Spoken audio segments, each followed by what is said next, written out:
Ed eccoci di nuovo insieme, telespettatori di Gold 78, canale 78 in HD del digitale terrestre, per una nuova puntata di Penalty, tutto il calcio di cui il calcio vero non parla mai. Nuova location, ci troviamo oggi in una struttura dove si parla di tecnologia, dove si parla di designer, dove si parla sicuramente anche di futuro. Ci troviamo presso la struttura Si Arreda, che si trova a San Giovanni La Punta in via Giuseppe Motta 101A, e parliamo con l'architetto Salvo Campo, volto conosciuto anche di Penalty. Ciao Ettore, Salvo. buongiorno a tutti. È un volto conosciuto perché, come tutti ben sanno, lui è il curatore delle scenografie di Penalty nel corso di questi 9 anni, nonché anche uno dei coordinatori del grande galà dei Penalty Awards, che anche quest'anno ritornano in una scenografia sicuramente che tu ami, quella del Castello di Lombardia. È molto bello come posto. Molto molto bella. D'altra parte l'antichità con la modernizzazione, questo aiuta dualismo che sposa benissimo insieme.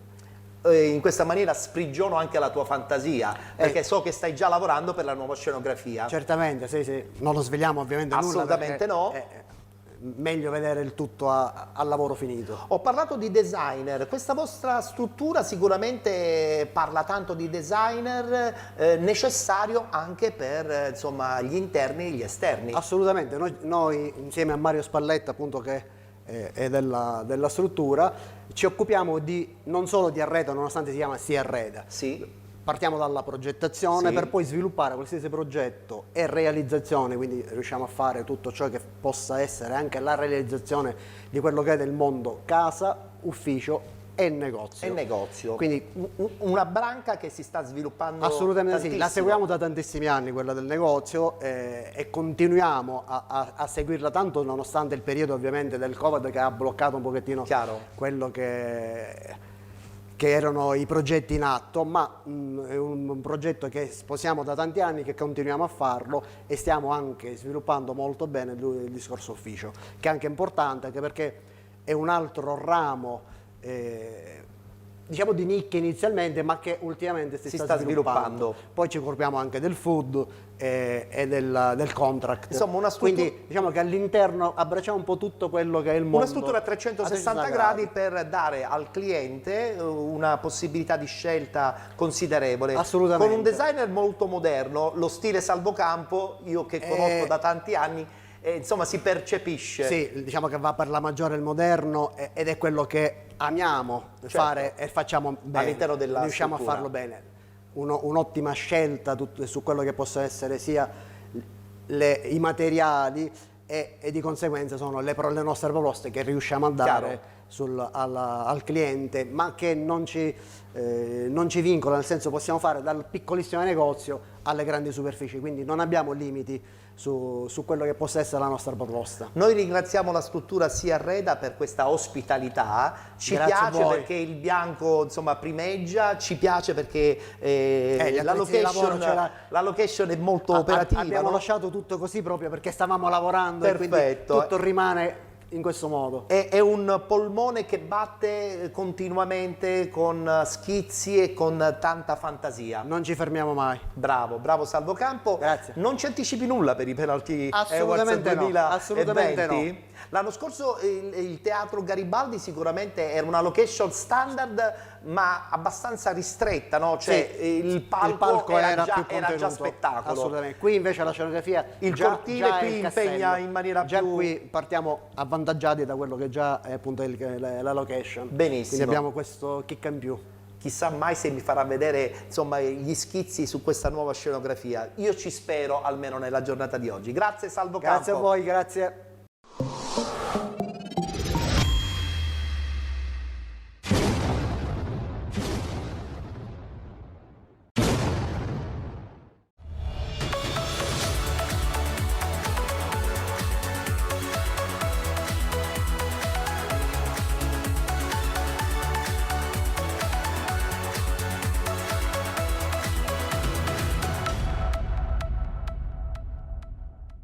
Oggi all'interno di Penalty abbiamo un allenatore, abbiamo Eugenio Luvito. Ciao Eugenio, ben trovato. Buongiorno. Allora Eugenio, ma cosa è successo? So che hai lasciato la squadra dopo una stagione positivissima tra l'altro. Sì, una decisione abbastanza sofferta perché comunque sia da 2 anni e mezzo si stava lavorando bene, però partiamo dal presupposto che sono del parere che in questi casi i panni sporchi si lavano in famiglia. Giusto, giusto, e non tutti gli allenatori lo fanno. È giusto che sia così.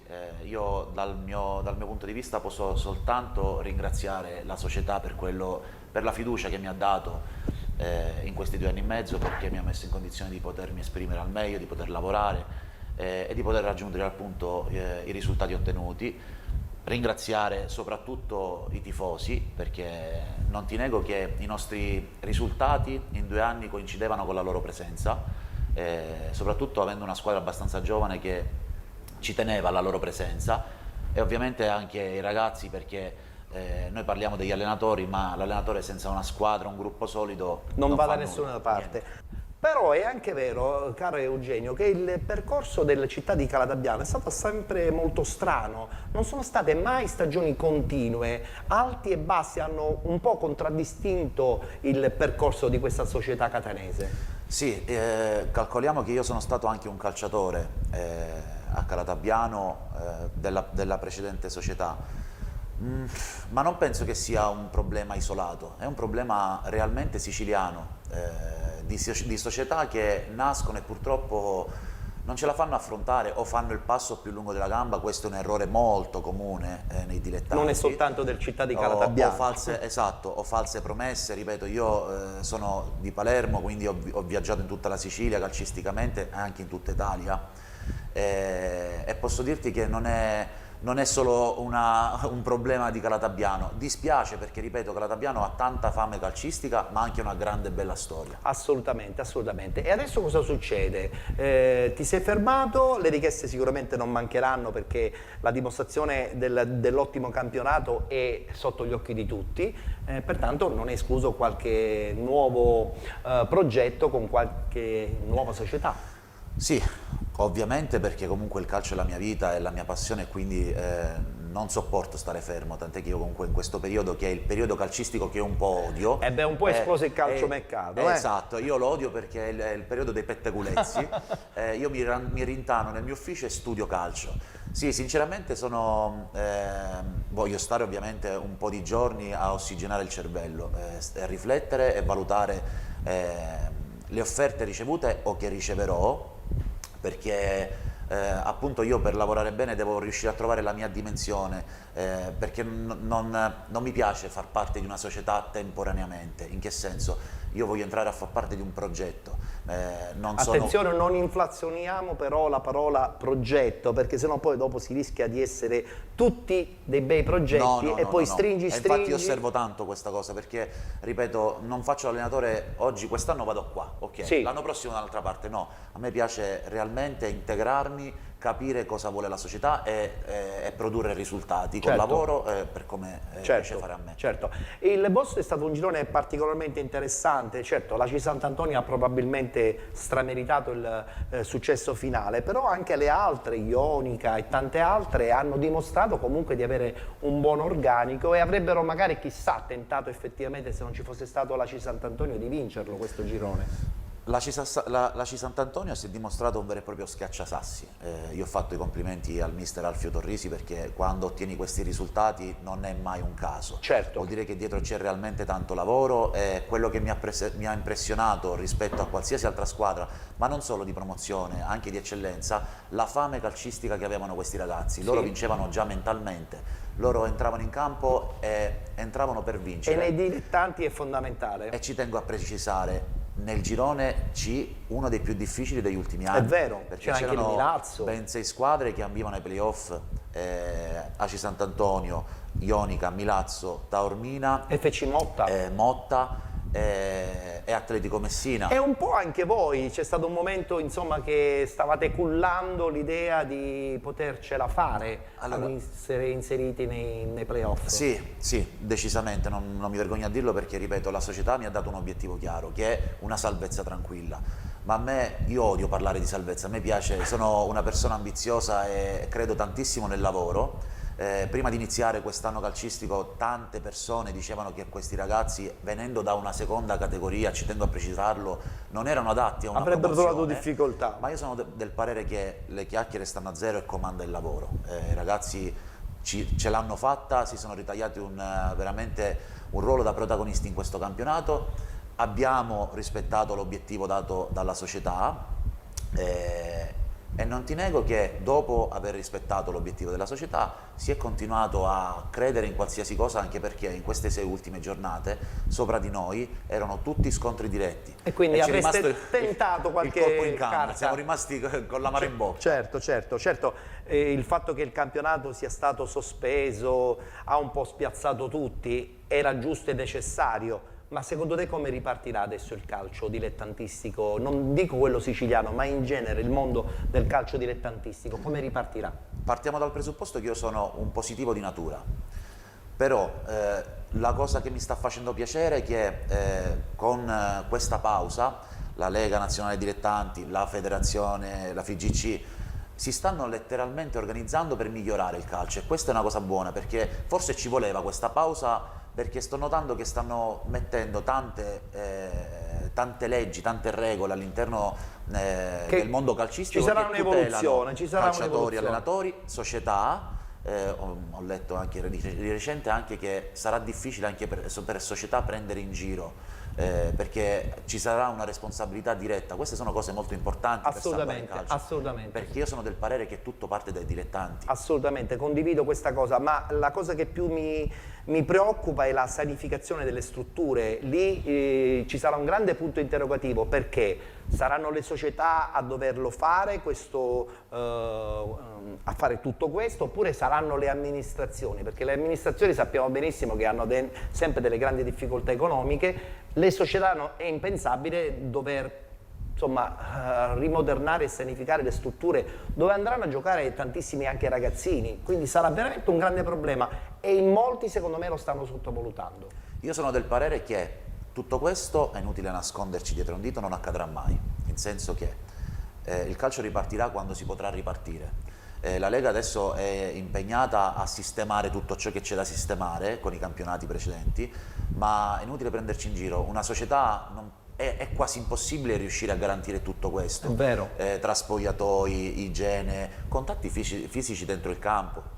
Le amministrazioni... Né tantomeno è pensabile fare i tamponi a tutti, Esatto, perché i costi sono esagerati. Esatto. Le amministrazioni, sappiamo la burocrazia italiana che è un grande problema, figuriamoci, quindi tutto questo non avverrà mai. Semplicemente si inizierà quando si potrà iniziare, ma con la libertà mentale che è giusto che ci sia nel calcio, perché il calcio è libertà, è un gioco del calcio, è un gioco e non ne possiamo fare a meno. È una droga. Allora Eugenio, per chiudere, il 2020-2021 è ormai praticamente pronto il progetto per molte società, credi di riuscire ad entrare in uno di questi progetti?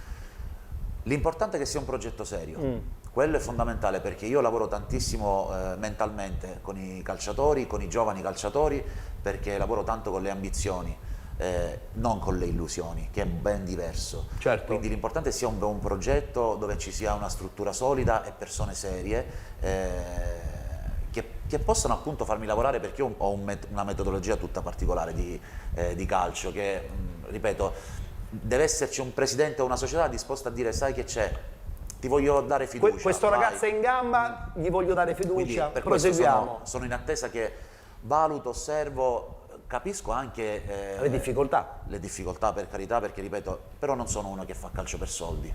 E questa già è una cosa importante. Per me alla base ci deve essere la passione, il rispetto, la stima, è fondamentale tutto questo. Diciamo che sono le cose più importanti nel calcio dilettantistico, anche se spesso e volentieri il risultato sta sopra tutto questo, e spesso e volentieri allenatori bravi, preparati, pagano magari un prezzo pesante perché magari non si è riusciti a vincere una partita o altro. Sono d'accordo, perché comunque sia inutile dire il risultato non conta. Non è vero. Il calcio non si fa con la bellezza, il risultato si fa con calcio si fa con i fatti. Se poi si fa anche con il gioco, io sono del parere però che uno deve andare avanti con le proprie idee, credere al massimo contro anche chi rema contro le tue idee, e il risultato sarà una conseguenza. Condivido. Allora io ti auguro sicuramente una buona estate, perché comunque che dir se ne voglia, seppur fermi da febbraio, è stata comunque lo stesso una stagione intensa. Sì, bellissima. Quindi il riposo lo studio, perché mi piace l'idea che tu accompagni questi momenti di pausa con lo studio, perché un allenatore deve sempre aggiornarsi, deve sempre studiare, e poi magari chissà arriverà presto una proposta interessante con un progetto interessante. Io infatti in questa pausa di lockdown ai miei ragazzi, ai miei calciatori, ma non solo, anche a calciatori di altre società, tra virgolette, li ho allenati per il piacere di farlo, e gli ho semplicemente fatto capire che noi questo periodo storico non abbiamo il potere di cambiare, però noi abbiamo il potere di capire come vogliamo uscirne, migliori o peggiori di quando ci siamo entrati. Questo gliel'ho fatto entrare ai miei ragazzi e sono contento che mi hanno seguito, e in questo periodo storico forse si sono allenati più di quando si allenavano al campo, sia mentalmente che comunque sia fisicamente, perché quello comanda tutto. Ci piace questo slogan, quindi un in bocca al lupo a Eugenio, e soprattutto che il calcio ritorni presto, prestissimo di nuovo nella location migliore, cioè il campo di calcio. Se poi è d'erba, ben venga, se è terra battuta va bene lo stesso. No, non mi interessano questi, anzi nel campo in terra vai a sviluppare coordinazione. Bravo, quindi... bravo. E noi siamo cresciuti lì. Bravo, grazie Eugenio, in bocca al lupo. Grazie a te Ettore.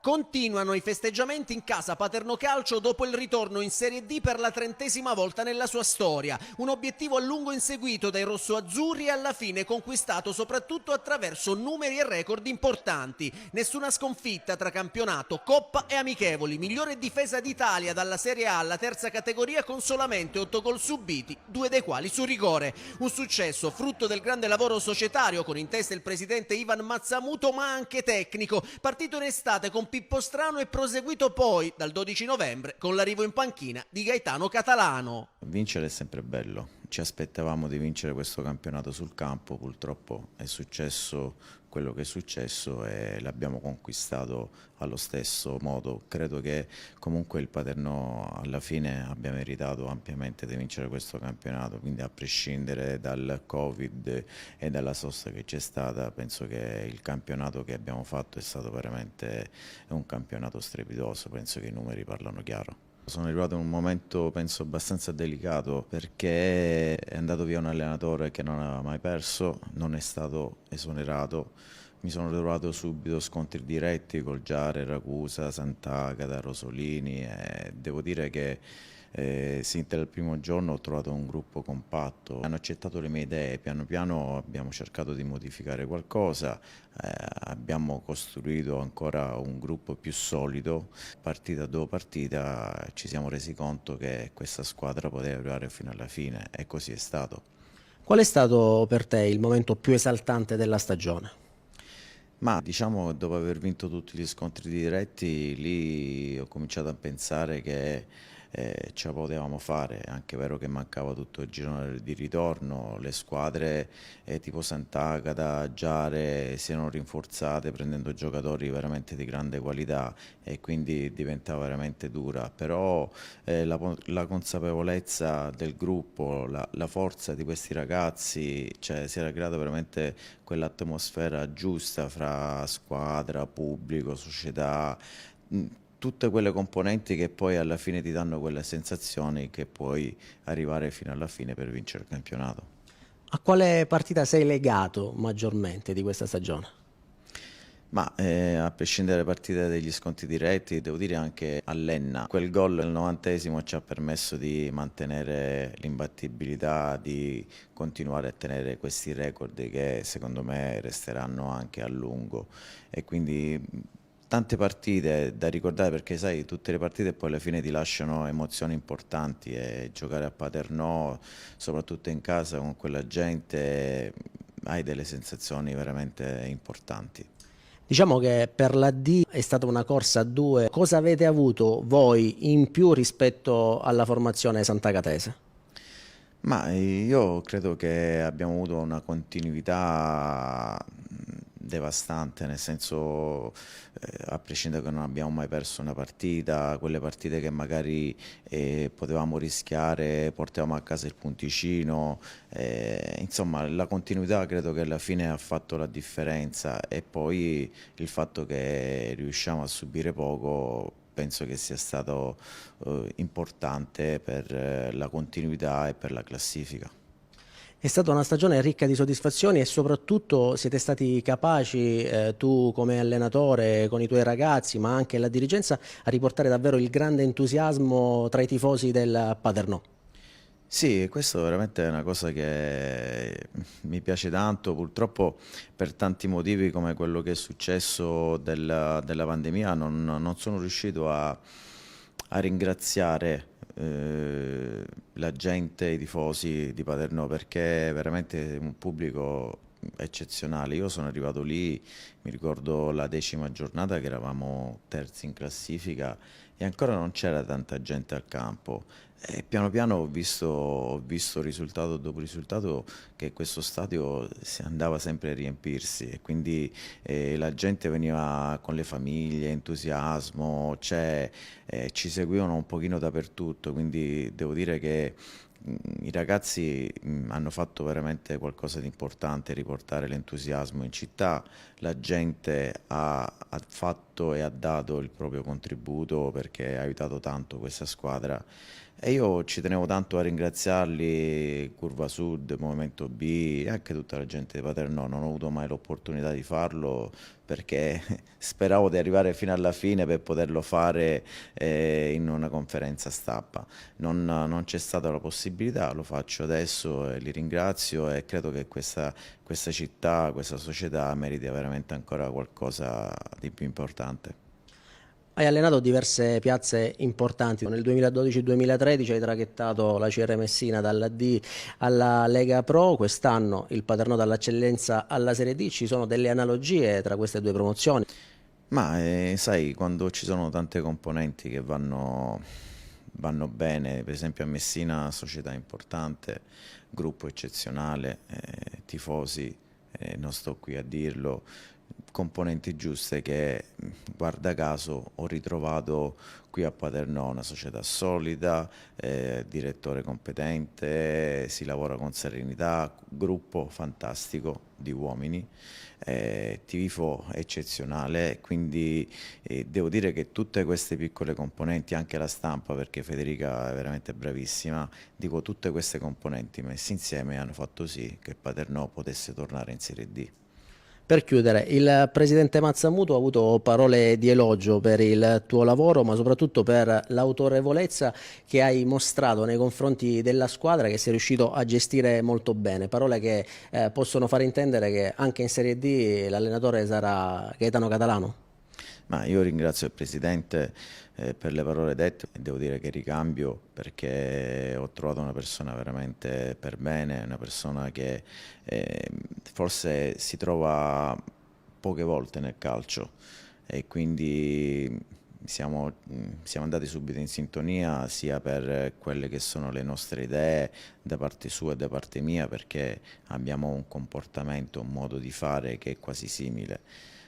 Gestire lo spogliatoio non è mai facile perché credo che devi riuscire a capire i giocatori, sai, entrare nella loro testa a volte è anche un po' difficile, quindi bisogna essere un po' duri, un po' devi anche agevolarli, però devo dire che in questo senso dopo tanti anni sia da calciatore che allenatore adesso mi viene un pochino più facile riuscire a gestire queste situazioni.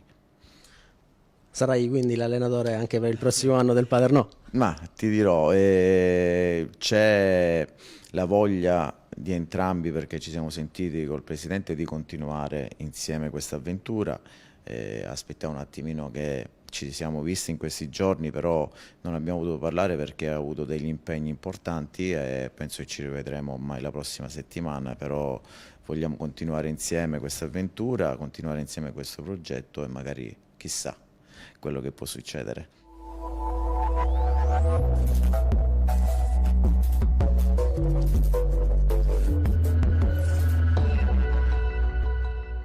All'interno della nostra trasmissione oggi ospitiamo un amministratore delegato, in questo caso molto vincente, perché parliamo dell'amministratore delegato del Paternò Calcio, parliamo con Ciccio Di Perna, vincitori, anche se il campionato non si è concluso, di un girone B del campionato di eccellenza che vi ha visto assoluti protagonisti. Certo, sì, noi ci dispiace per quello che è successo, diciamo, per la pandemia e ci ha bloccati, Comunque, però i giochi erano noi- fatti, direttore. Penso che noi non vogliamo essere, diciamo, presuntuosi, ma i giochi sembravano già abbastanza delineati.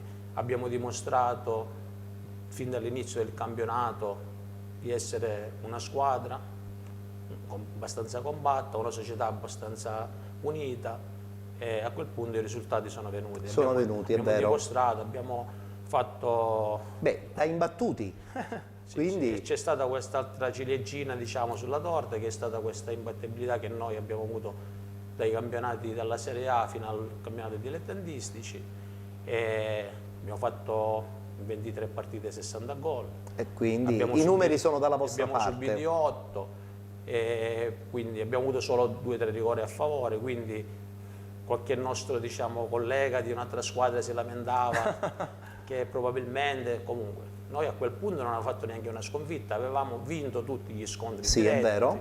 Quindi, C'era ancora da fare quello contro il Sant'Agata, il ritorno, però insomma il distacco era anche già considerevole. sì, ma voglio dire, dopo aver fatto 23 risultati consecutivi utili, vittorie, pareggi, nessuna sconfitta, non penso che avremmo perso tutte le partite vero, alla fine. è vero, è Quindi, vero, è voglio vero. dire, noi abbiamo dimostrato sul campo, la nostra squadra ha dimostrato sul campo di valere la E proporzione. finalmente Paternò ritorna in Serie D. È già una categoria stretta secondo me per la piazza, però è un buon punto di partenza. Sì, sì, sì.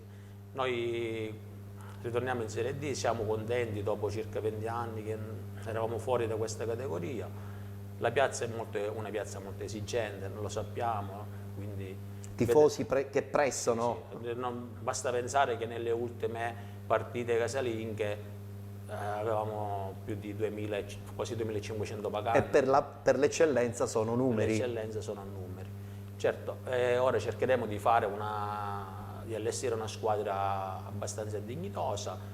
Il nostro sarà un campionato, diciamo, di assestamento, però le idee ce le abbiamo ben chiare. Cercheremo di fare un campionato con poche sofferenze e poi...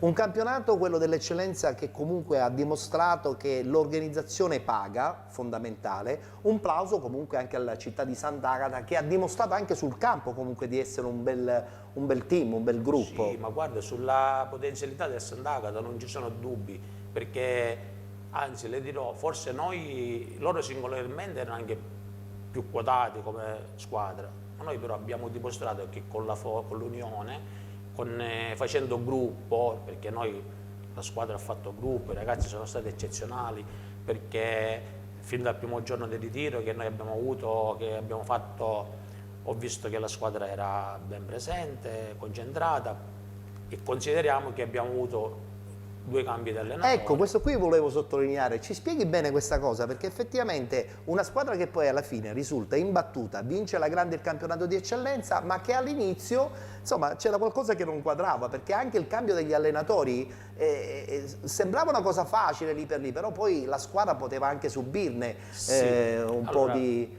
Quindi dobbiamo dire, ci prendiamo un po' di merito noi della dirigenza tutti, perché... Che avete compattato bene tutto, sì, no? Sì, sì, noi insieme ai ragazzi, alla squadra, che sono stati bravi a metabolizzare questi cambiamenti, e alla società che è stata brava nel mantenere, diciamo, la calma in quei momenti e andare poi a scendere la persona giusta.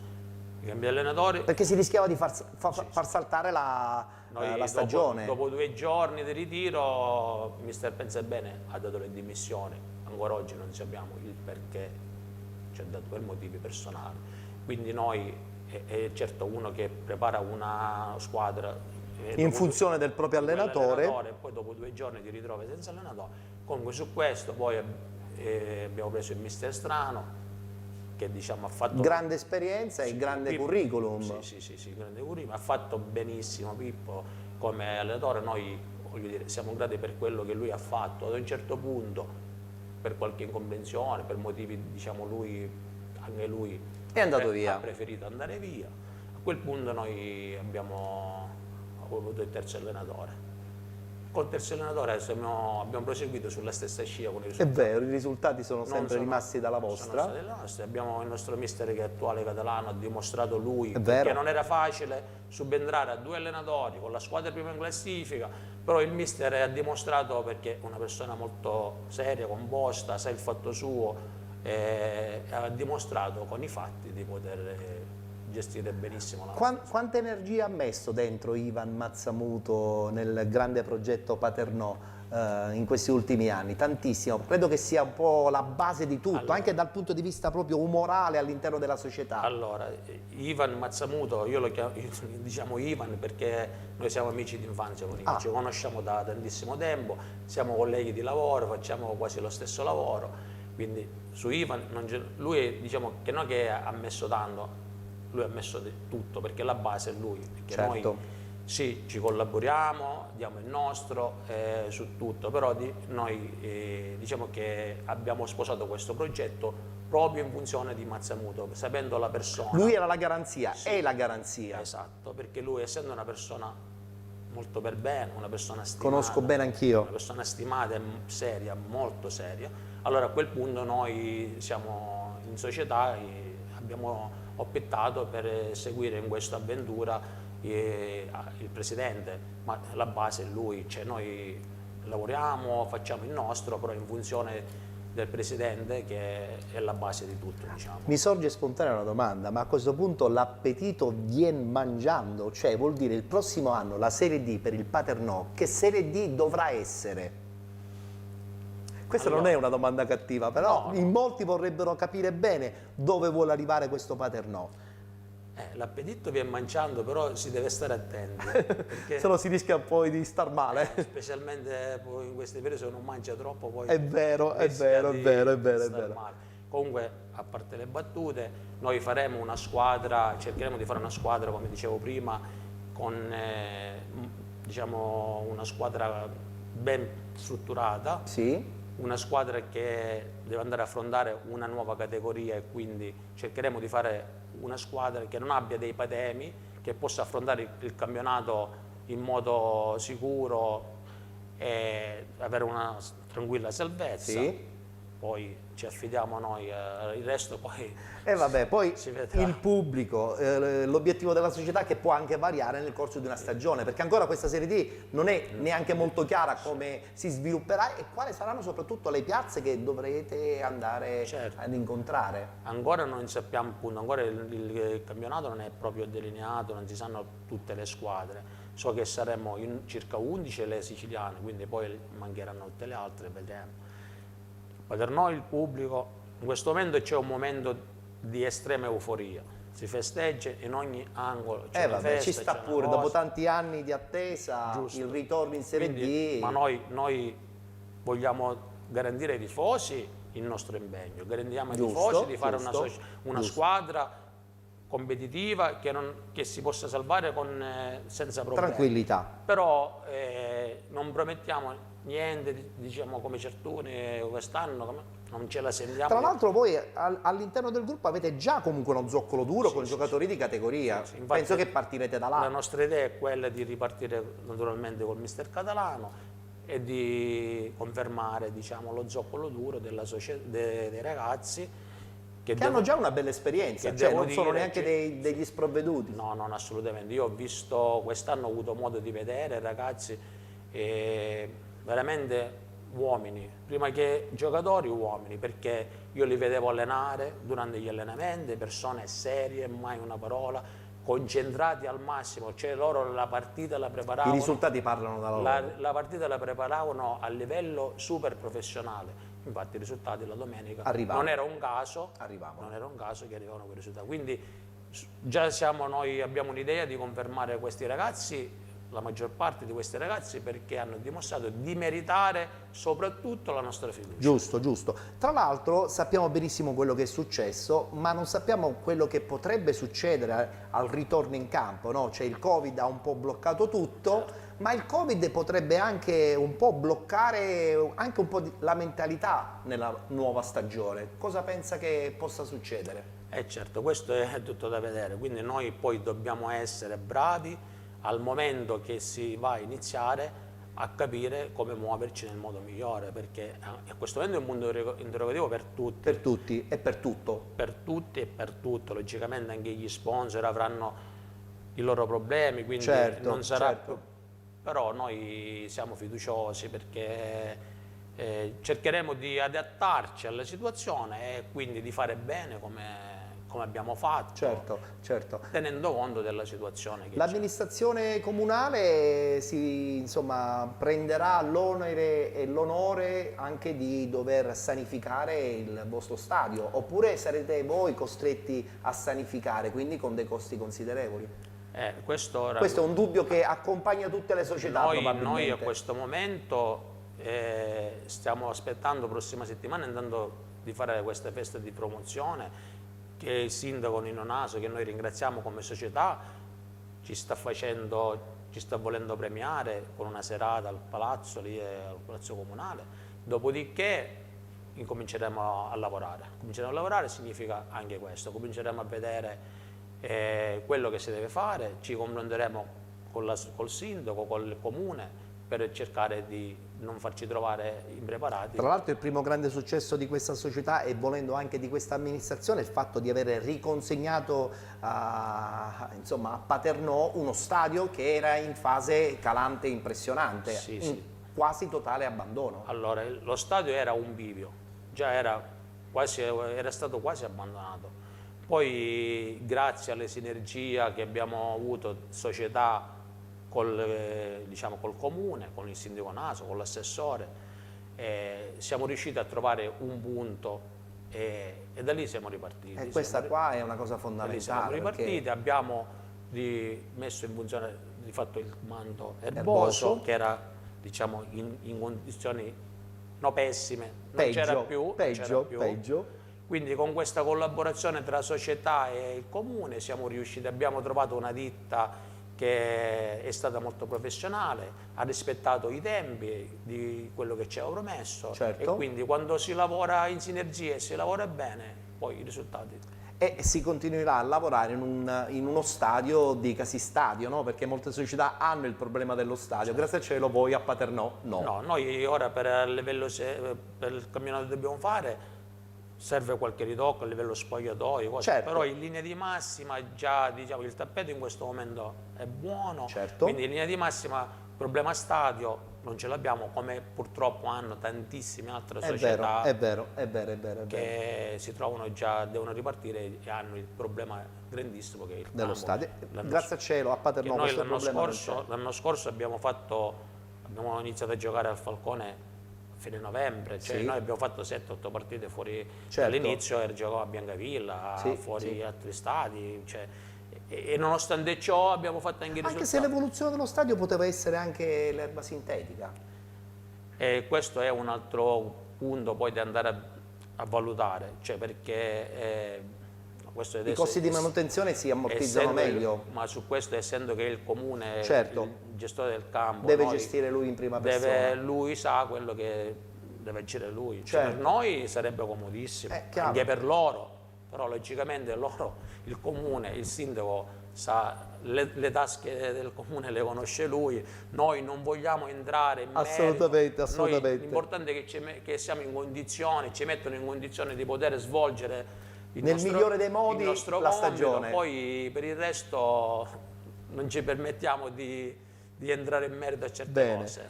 E Ciccio Di Perna cosa si aspetta lui personalmente da questa nuova esperienza in Serie D?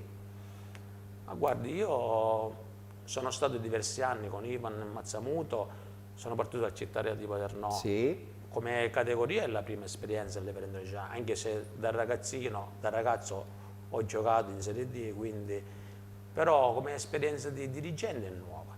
Io sono convinto che, conoscendoci noi tutti della società, il nostro direttore Strainese, Vittorio, che grande esperienza, una persona vincente anche. Una persona di spessore, diciamo, uno di quelli che parla poco, ma fa tanti fatti. Quindi penso che noi, conoscendoci tutti, faremo bene, perché la categoria è diversa, però se noi, come abbiamo fatto finora, svolgiamo ognuno il nostro compito con serietà e competenze, penso che adeguarci non sarà un grosso problema. E sono pienamente convinto che ci riuscirete, perché avete proprio questa mentalità che è vincente, dettata, come abbiamo detto poc'anzi, anche dal presidente Ivan Mazzamuto. Io ringrazio Ciccio Di Perna, vi aspetta una seconda parte dell'estate abbastanza impegnativa, calciomercato, ritiro, inizio di preparazione e quindi poi il campionato quando finalmente si ritornerà in campo, perché anche su queste date ancora c'è molta incertezza, molta confusione. Io ringrazio voi, volevo fare una piccola parentesi che non abbiamo toccato. Abbiamo parlato di pubblico, abbiamo parlato che avevamo 2500 paganti nelle ultime partite e come società li vogliamo ringraziare tutti, i tifosi, tutti.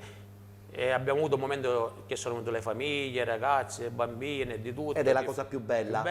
Soprattutto i tifosi, la curva, altri movimenti, perché per noi i tifosi sono tutti uguali, non facciamo distinzione né di curve né di... per noi sono tutti uguali, sono tutti attivi. E sono la forza del Paternò. Sono stati la nostra forza tutti, ma questo teniamo a precisarlo, quindi la cosa che volevo dire, volevo ringraziarli tutti quanti indistintamente e li invitiamo a collaborarci. Bene, sono sicuro che non si lasceranno sfuggire questa occasione, perché la Serie D diventa patrimonio non soltanto dei tifosi ma dell'intera città. Certo. Perfetto, grazie a Ciccio Di Perna, amministratore delegato del Paternò Calcio. Adesso ci fermiamo, c'è un brevissimo spazio pubblicitario e tra poco ancora di nuovo qui a Penalty.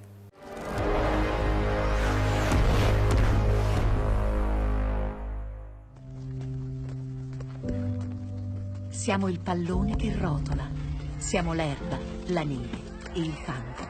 Siamo le luci della vittoria e l'ombra della sconfitta. Siamo il tifo che canta se vince e applaude se perde. Siamo il calcio d'inizio e il fischio che segna la fine. Siamo l'assist che cercavi. Siamo le regole che fanno tutti uguali. Siamo i giocatori che fanno la squadra. Siamo i 90 minuti che finiscono troppo presto o non finiscono mai. Siamo il campo dove giocano i campioni e dove gioca la speranza. Siamo la rete che si gonfia e la rete fatta di persone. Siamo il calcio che unisce, quello vero, quello che si gioca. Siamo il calcio da 120 anni.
L'emozione è indescrivibile, diciamo. Siamo contentissimi, siamo felici e stasera festeggiamo questa promozione storica in Serie D, anche se avremmo voluto vincere sul campo, ma purtroppo per le vicissitudini che sono successe, diciamo, causa Covid, diciamo, la promozione è arrivata d'ufficio, eravamo primi con 6 punti di distacco.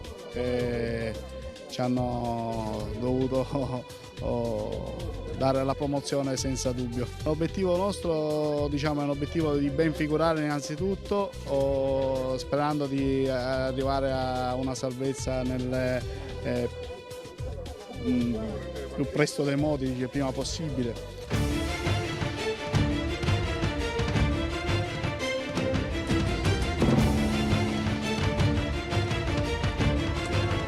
La nostra scelta, diciamo, innanzitutto ricade sempre su Paceco, in quanto abbiamo un buon rapporto con il sindaco Scarcella e ci ha dato le rassicurazioni dove se il campo potrebbe, con pochi lavori, potrebbe essere omologabile per la Serie D, rimaniamo a Paceco.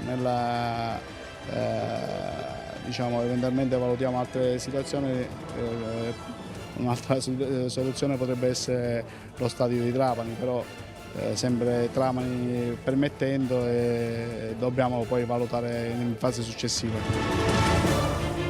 Abbiamo vissuto sensazioni molto belle in questi mesi, poiché abbiamo dominato il campionato dalla prima giornata fino a quando si è giocato. Non siamo riusciti a completare, ma non per colpa nostra, però posso dire che la squadra ha dato immense soddisfazioni all'intera tifoseria, alla città, e di questo noi ne andiamo molto fieri. Io il Dattilo ce l'ho nel cuore, sono nato a Dattilo e vissuto, sono stato dirigente di questa associazione sportiva, sono stato anche presidente, per la verità, per un lasso di tempo, e devo dire che ho sempre seguito la squadra dall'inizio delle competizioni federali, ossia dall'anno 1984, pur essendo nata l'associazione nell'anno 1980. Sono stato sempre un grande tifoso e ho gioito. Devo dire che sono più i momenti di gioia che non le sconfitte, perché è stata un'escalation che non ha mai avuto fine. Vincere un campionato è sempre qualcosa di bello, soprattutto quando vinci in una piazza dove è la prima volta che accedi al campionato di Serie D, e dunque è ancora più bello. Ho avuto il piacere di avere dietro una società seria, una società che rispetta gli impegni, una società molto all'avanguardia per la frazione, che può essere Dattilo, nel senso come piccola frazione. Abbiamo fatto cose alla grande, diciamo che è molto meritata come risultato. Quando tu programmi bene e soprattutto riesci a mantenere quel gruppo, quella coesione di squadra, poi i risultati vengono da soli. Noi siamo stati primi dalla prima giornata di campionato, dunque eravamo a 6 punti dalla seconda, con 6 partite, di cui una era la Cefaledium, che aveva già tirato il remo in barca. Dunque il fatto naturalmente c'erano delle partite da giocare e delle partite importanti, però penso che il vantaggio era anch'esso importante, e dunque penso che alla fine sia stata meritata come vittoria finale del campionato. Stiamo cercando di capire se ci sono i presupposti per poter andare avanti insieme, ritengo che ci siano, dunque almeno da parte mia. Poi stasera festeggiamo, poi di questo ne parliamo magari successivamente.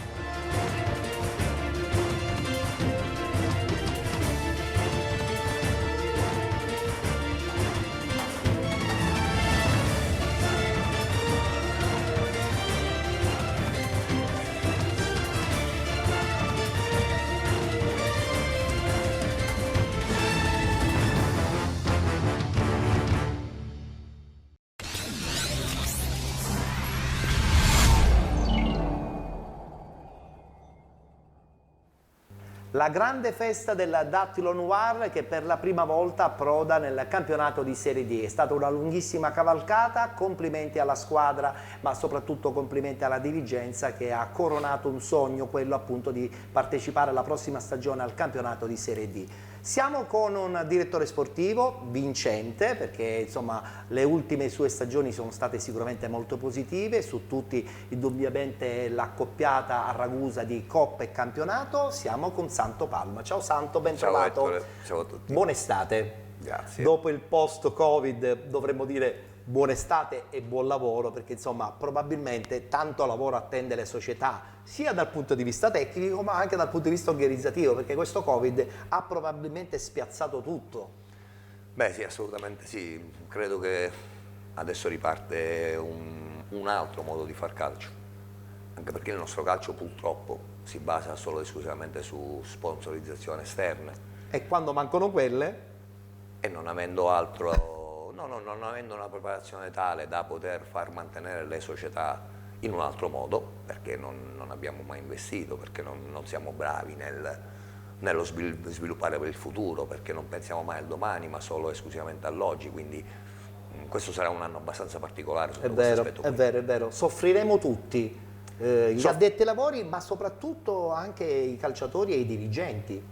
Soffriremo perché, ti ribadisco, non siamo per nulla organizzati a queste cose. Noi purtroppo qui ci frega il fatto che non abbiamo una mentalità imprenditoriale legata al calcio. Noi facciamo calcio annuale in base a quello che ci abbiamo, senza mai pensare al domani, senza sapere, senza capire, senza puntare alle nostre strutture. Senti, ma questa forma di pessimismo che in questo momento ti accompagna non è studiata, è proprio uno stato d'animo vero, effettivo? Non è pessimismo, credo che è la fotografia del nostro calcio. Questo è anche vero. Io, essendo dentro tra calciatore e direttore da 40 anni, mi permetto di poterti dire che conosco abbastanza bene il mio mondo, quindi non è pessimismo, è la fotografia reale di quello che poi vivo tutti i giorni nel calcio. Quale sarà la provincia che soffrirà un po' di meno secondo te in Sicilia? O soffriranno veramente tutte? Cioè qualche società in qualche capoluogo di provincia ha già tutto pronto per la prossima stagione perché hanno veramente una buona base organizzativa, oppure veramente tutte le province, tutte le società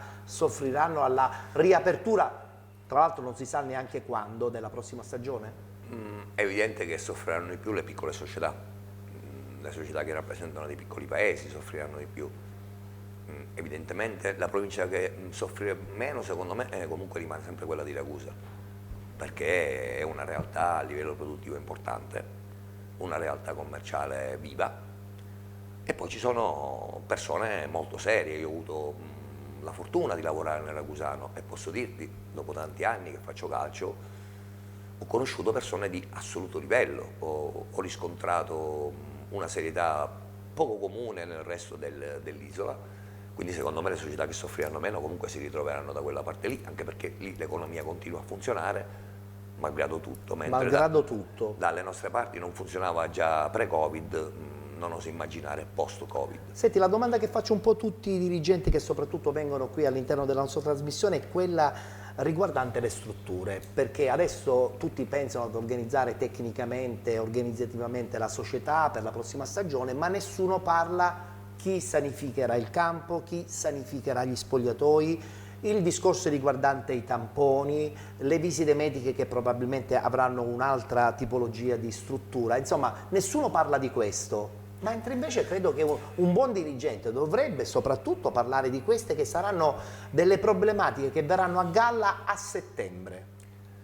Ma sai, per le società dilettantistiche questo è un grandissimo problema, perché sanificare, far tamponi vuol dire comunque tirar fuori un sacco di soldi, soldi che le società dilettantistiche sì, ma se la federazione darà l'obbligo vuol dire che qualcuno dovrà pur realizzare queste cose. Ma no, essendo pochissime le società che si ritrovano con un impianto di proprietà, anzi credo che non ce ne siano, se non qualcuno in gestione, probabilmente cercheranno di farsi aiutare dal comune, perché ti ribadisco, nessuno ha un campo proprio e in ogni stadio in genere vanno 6, 5, 4 squadre, dipende dallo stadio, se intera battuta, in sintetico. Quindi l'amministrazione dovrà prendersi questa brutta gatta da pelare? No, non ho detto che dovrà, sicuramente le società si rivolgeranno alle amministrazioni, poi chi sarà a dover fare quello poi in Sicilia è sempre... E sarà un problema. Ma lo è sempre un problema, quando infatti, poi in Sicilia cerchi di capire chi deve fare le cose e poi lì verranno fuori i problemi.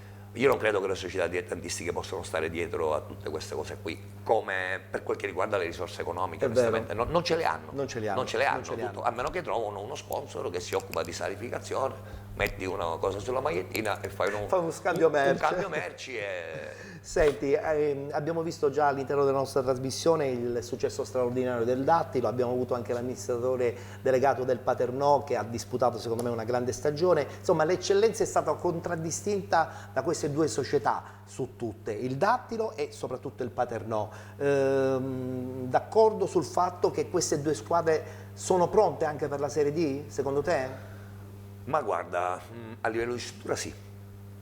Sia il Paternò, che ha veramente un gran presidente, perché è un uomo che per 3 anni continua ad investire in quella categoria senza arrivare al successo nei primi 2, continuando ad affidarsi al suo direttore, che è Vittorio Stiganese, sì, dimostra una grande perseveranza, tant'è vero che al 3° anno sono riuscito a centrare l'obiettivo, cosa non comune assolutamente. Con 3 allenatori. Con 3 allenatori, con grandissimi numeri, quindi di sicuro la vittoria del Paternò è meritata, su questo non ci piove, così come quella del Dattilo. È anche vero però che mancavano 6 giornate, quindi sai, nel calcio fin quando poi non arriva l'ultimo secondo può accadere di tutto. Condivido. Però bisognava il distacco c'era però, No, erano non 7 punti. Non tantissimo, sì, però. erano 7 punti, con una partita in più del Paternò ci sarebbero stati degli scontri, ciò non toglie che il Paternò ha meritato, attenzione, non voglio mettere in dubbio né quella del Paternò né quella del Dattilo, però se andiamo a guardare anche i calendari, ancora c'erano tante belle partite, e se ricordiamo soltanto l'anno scorso il Girone B venne vinto al photo finish, l'ultima giornata al Marina. Quindi questo ci fa capire che nel calcio bisogna arrivare. Questo ci fa capire quanto ci è mancata questa parte finale della stagione scorsa. Ma era la parte di stagione più importante, no?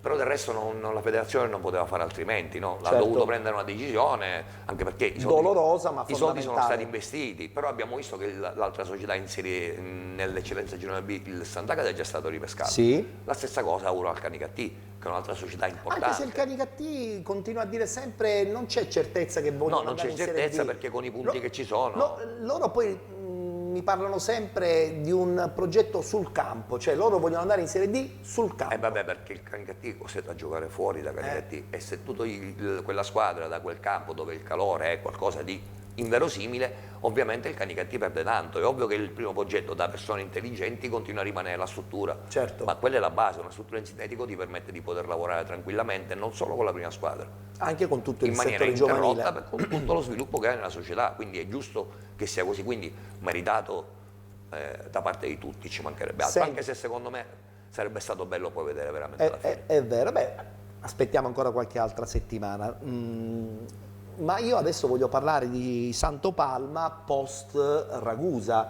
Ragusa che, come tutti ben sanno, è stato abbandonato, tra virgolette, da D'Amico, quindi un futuro a Ragusa molto incerto. Lo dico perché insomma tu a Ragusa hai lasciato un ricordo straordinario, un'accoppiata che non si vedeva da secoli, anzi non era mai successo, Coppa e campionato, una piazza come quella di Ragusa indubbiamente di grande qualità e di grande potenzialità, l'hai lasciata ad inizio stagione, avevi sposato per un po' di tempo anche... Avevo già capito dove stavo andando in Ragusa. Avevi anticipato quello che sarebbe successo. In tanti non hanno capito la mia scelta, dici come vinci tutto e vai via, metti in piedi una società, perché a Ragusa ho fatto dall'A alla Z, non mi nascondo, perché la verità... È stata un po' inaspettata questa tua scelta, però ma io sapevo dove stavo andando in Ragusa. Sapevi benissimo qual era il tavolo dove stavi Non mi volevo mischiare non mi volevo mischiare anche con altri dirigenti che la società aveva preso. C'è stata la parentesi di Acicatena, seppur limitata, ma di questa ne parliamo poco, però continuo a dire che insomma la tua attrazione fatale per la provincia di Ragusa esiste, perché le voci ti portano a Modica. No, ma guarda, sono soltanto voci. No, ma sono voci, sai, io di Reale ho avuto un bel po' di chiamate, dico la verità, ma soprattutto alla promozione, cioè, promozione a vincere. Evidentemente in eccellenza, no evidentemente, guardo le altre squadre in eccellenza, fatto salvo qualche società, in eccellenza il mio ruolo non esiste più. Il mio ruolo è ricoperto da persone che purtroppo sono risorse economiche e non tecniche. Sponsorizzazioni, chiamiamole. Ma il mio ruolo è fatto da risorse tecniche e non da risorse economiche. Chi vuol fare il mio ruolo deve avere la capacità di poter dare e conoscere, dare alla società non soldi, bisogna dare il sapere. Ed è fondamentale farsi pagare. Io vedo tanti direttori sportivi che poi si fanno pagare poco, 200-300 euro, che portano risorse economiche alla società. Io non credo che sia questo il percorso giusto, anche perché... Condivido. Anche perché ti dicono tanto che ti devi specializzare, no? In Italia, no? Quando ti specializzi, giustamente non puoi più guadagnare cifre irrisorie, dovresti guadagnare cifre da specializzato. Rapportato al valore che poi è acquisito e a quello che fai ogni anno, però quando poi ti specializzi in Italia costi troppo. Oggi purtroppo la mentalità delle società non è quello di pagare il direttore, preferiscono prendere i giocatori a 2.000 euro al mese e non pagare un direttore. Anche perché il calcio non è più fatto da presidenti di un certo spessore. Mentre invece l'equilibrio lo detta proprio un direttore sportivo, Ma è la col base. suo team. Io continuo a dire che il direttore sportivo, ma non perché quello che faccio io è la base, però purtroppo è difficile da capire, sai, a presidenti che col calcio c'entrano poco, che investono per mettere poi dentro i propri uomini nei ruoli chiavi tecnici, uomini che non hanno mai fatto calcio. E questa è la cosa più sbagliata. Ma infatti guarda dove sta il calcio. È C'è vero. gente l'anno scorso che ha speso 6 barche di soldi senza ottenere nulla. E qualche domanda se la dovrebbero pur porre. È vero, è vero. C'è gente che ad esempio nel girone D ha speso più di quello che avevamo speso l'anno prima noi vincendo tutto e loro non hanno vinto nulla. Cioè, allora ponetevi qualche domanda, poi li vedi ripartire e rifanno le cose dell'anno prima, quindi evidentemente non impareranno Continuano a mai a sbagliare. perseverare nell'errore di... Sai qual è il problema? Che l'unico lavoro che secondo tutti è facile da fare è proprio quello del calcio. Perché tutti pensano di capire di calcio, perché tutti vedono Sky, tutti sono convinti di capire. Tu quando parli con chiunque, se io vado al bar... Sono tutti allenatori. Quando vado al bar al mattino a prendere il caffè, il banconista mi spiega il perché la Juve di Sarri ha perso.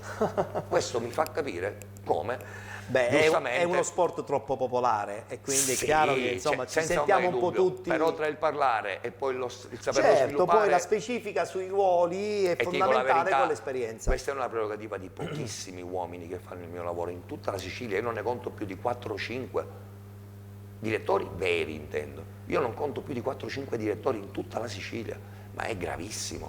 Sì, ma questo cosa vuol dire? Che stai fermo la prossima stagione? Mi auguro di no. Ma guarda, ti dico la verità, l'anno scorso Cicatena mi ha dato un'ulteriore riprova. Sì. Io non sono un direttore che può andare in corsa. Ho capito. Perché quando entro in corsa trovo tutto ciò che io non farei Quindi mai. affrettatevi perché insomma No, bisogna no, non è prepararvi questo. adesso. No, guarda. Non hai bisogno di sponsorizzazione, No, questo lo nel senso sappiamo che tutti. l'anno scorso da Cicatena ho avuto un'ulteriore riprova che se non parto non mi imbarco più, perché trovo disastri. Per quel che riguarda la mia cultura calcistica, Poi è più attenzione, difficile, insomma. no, trovo tutto al contrario di come vorrei farlo io e non è semplice dover sistemare le cose con i 3 punti ogni 7 giorni, diventa una cosa impossibile. Non voglio fare il lavoro di Giampaolo Montineri con le sue bombe da calciomercato, però ti chiedo, perché a questo punto insomma penalty volendo indirettamente da questa possibilità, qualche cosa comunque sarà arrivata, qualche proposta interessante sarà arrivata. Ma Dimmi guarda, che la stai vagliando almeno. Sì, ho alcune proposte, ce le ho, è inutile nascondersi, però ti dico anche che non sono contento. Ti dico anche che probabilmente se non riuscissi a partire quest'estate, probabilmente questa è l'ultima estate che mi occupo di grandi. Non ho più voglia di fare i grandi, anche perché, ti ribadisco, vedo poche cose interessanti, pochi uomini interessanti. Io ho cominciato con tanti uomini interessanti, con uomini che mi davano tanto. Oggi vedo tanti selfie, vedo tante presentazioni, tanti Facebook, ma sono tutte cose che col calcio reale non c'entra nulla, nulla, ma nulla. Quindi oggi il mio mondo non lo riconosco più, quindi oggi forse non è più il mio mondo, che è diverso. Non mi sono voluto adeguare a dove stava andando il mio mondo neanche 15 anni fa. Tanti mi prendono per uno scassascatole, un rompiscatole, ma io invece urlavo 15 anni fa che questo mondo stava andando in questa direzione e non mi ascoltavano. Però sai, oggi pagano quelli Sei stato che un profeta, è vero. oggi pagano quelli che fanno il mio ruolo, perché oggi la gente porta per fare il direttore sportivo e tra un poco pagheranno tutti gli allenatori, perché la percentuale di allenatori che si muove con lo sponsor 15 anni fa era del 10%. Adesso abbondantemente ora siamo all'80%. E continuando a stare tutti zitti, tra un po' gli allenatori preparati staranno a casa, quelli che vogliono guadagnare perché lavorano, e quelli che porteranno andranno ad allenare. Ecco perché ti dico certo, non è un quadro molto bello, però purtroppo è molto veritiero. Guai a nascondersi, è potrei molto farti veritiero. nomi e cognomi di tutti coloro che sono nel mio mondo che portano soldi, ma sono tantissimi, non sono pochi, sono, credimi, tanti, più dell'80%. Ti credo, perché conosco molto bene questo ambiente. E quindi così facendo, ecco, perché poi ci ritroviamo in queste situazioni, perché abbiamo praticamente cancellato l'esperienza. Cancelliamo comunque l'idea che il calcio non possa ritornare dopo questa grande e brutta parentesi del Covid, lo cancelliamo perché vogliamo di nuovo ritornare comunque a giocare a pallone. Ma il calcio tornerà perché ci sperando sarà magari sempre. più pulito possibile, un po' green che Ma mancava. guarda, su queste cose io non credo, anzi io credo che purtroppo continuiamo a peggiorare con una velocità pazzesca, ma Tedesco basta guardarci attorno, guardatevi intorno, vi renderete conto che il nostro mondo è diventato una cosa che non c'entra più nulla. Cioè io la domenica vado a parlare di calcio e mi ritrovo con persone a parlare di calcio che non capisco perché stanno nel nostro mondo, cioè cosa avete a che fare con il calcio, tanti pensano che perché hanno fatto 10 anni calciatori possono fare il dirigente. No, assolutamente. Fare il calciatore è una cosa, Fare il dirigente è fare il dirigente è una missione intanto. Una missione. Chi non ha in testa questa missione è meglio che non vada da nessuna parte. Vada a fare altro. No, poi magari sai, oggi invece puoi anche salire, perché oggi puoi comprare tutto. Oggi posso comprare anche la categoria. Ho 40.000 euro, faccio il direttore in Serie D. Se ne ho 70 lo faccio in Serie C. Non conta la bravura. Siamo lì. No, ma è così. Siamo lì. È così che è diverso. Senti, ti lascio annunciando il servizio riguardante il Sant'Agata che ha raggiunto la sospirata Serie D alle spalle del Paternò nel suo girone, credo con un'idea ben precisa anche per un progetto di qualità, per una piazza che ha voglia veramente di fare la Serie D ormai da molto tempo. Per il Sant'Agata ha benedetto il Covid, perché probabilmente non sarebbero riusciti ancora una volta a vincere il torneo. È vero. E sono 4 anni e qualche domanda lì a Sant'Agata se la dovrebbero pure porre. Ma adesso che ci sono però ben venga. Ma non hanno vinto il campionato. Sì, meritata, perché Tribesco prova uno da 4 anni, una società seria, importante, però non è mai stata una società che si è strutturata come società di calcio. È vero. Io non ho mai visto un direttore importante a Sant'Agata, mai visto, cioè, ed è assurdo. Adesso mi auguro che lo prendino in Serie D. È forse troppo locale? Beh, la Serie D invece ha bisogno di ruoli più... Sai, non è questione di essere locale, però io capisco anche quando fai una società con 10-15 dirigenti, mentre una volta chi metteva soldi si accontentava di venire allo stadio la domenica a guardarsi la partita, oggi chi mette soldi vuole un ruolo operativo, pur non avendone, ma non parlo di Sant'Agata, questo è un discorso in generale, pur non avendone nessun titolo, e non solo parlo di titoli reali, ma neanche la conoscenza. Purtroppo tu vai a guardare le società, oggi c'è un miscuglio di gente che ti porta soldi e che vuole un ruolo, che sia l'amministratore delegato, il direttore generale, il direttore sportivo, il team manager, qui pagano tutti. Beh, io personalmente mi fermo, anzi ti preannuncio che probabilmente la mia fai scelta... l'osservatore. No, neanche... no, fai l'osservatore nel senso osservi il calcio. No, probabilmente la mia scelta ricadrà invece in una squadra di settore giovanile, addirittura. Anche perché sì, ho bisogno, se faccio calcio, di ritrovare nuovi stimoli anche. No, non cerco più stimoli, perché alla mia età i stimoli poi ce li ho sempre avuti nel calcio, però alla mia età cerco forse un po' di purezza, non più stimoli, e i bambini la danno. E fare pace con un mondo su cui io non mi riconosco più, perché è un mondo ormai lontano anni luce da me. Ma dico, questa è una delle ipotesi, ma l'ipotesi più accreditata è quella invece di cambiare mondo e cambiare vita dopo tanti anni, onestamente. Abbiamo scoperto un nuovo volto di Santopalma oggi qui a Penalty. E tu che mi conosci bene sai l'amore che ho sempre messo nel mio lavoro, e capisci bene che se ti dico questo è come aver amato alla follia una donna tanti anni e poi dopo lasciarla. Ed esserti accorto che magari l'amore che tu riponevi in quella persona non era poi così. C'è un famoso film di Troisi, pensavo fosse amore, invece era un calesse. Ecco, tu con questo titolo racchiudi benissimo qual è il mio pensiero. Io ho scoperto che questo non era amore, era un calesse. Era un calesse. Bene, guardiamoci, intanto ringrazio Santopalma, buona estate. Grazie chiaramente. anche a voi. E ci guardiamo il grande successo del Sant'Agata, che per la prima volta, insomma, la prossima stagione disputerà il campionato di Serie D. E andiamo a Serie D!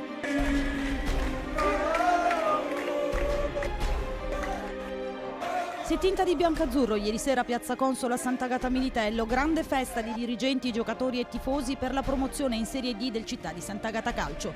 Dopo giorni di attesa il Consiglio della LND ha ufficializzato i criteri per l'ammissione al campionato 2020-2021 a completamento dei posti disponibili dopo la sospensione delle competizioni a causa dell'emergenza coronavirus e l'ammissione di tutte le prime classificate di ogni girone.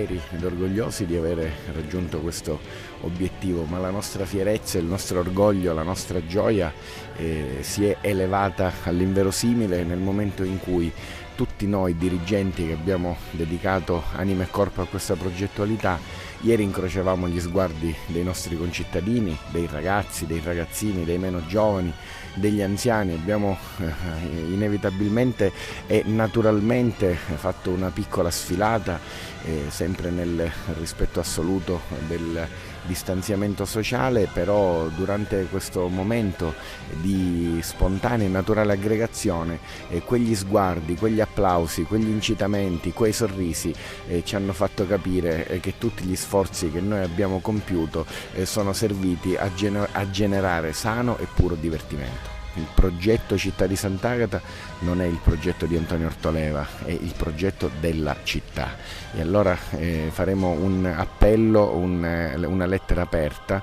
Già stamattina al bar, durante la mia colazione, si è avvicinato un imprenditore santagatese manifestandomi il piacere e l'intendimento di entrare in dirigenza, quindi queste sono cose che gratificano, che danno un senso a tutto l'impegno svolto, ma noi abbiamo bisogno di ampliare ancora di più la base societaria, abbiamo bisogno che questa classe dirigente si determini nella giusta direzione. La notte è stata molto lunga, emozioni incredibili ieri, vedere tantissima gente che ha festeggiato sia in giro che sui social, è stata un'emozione incredibile, una grande soddisfazione per tutto il paese, per tutto il comprensorio, soprattutto per tutti i tifosi. È stata una notizia arrivata da un momento all'altro, un'emozione unica, soprattutto per me che sono un santagatese.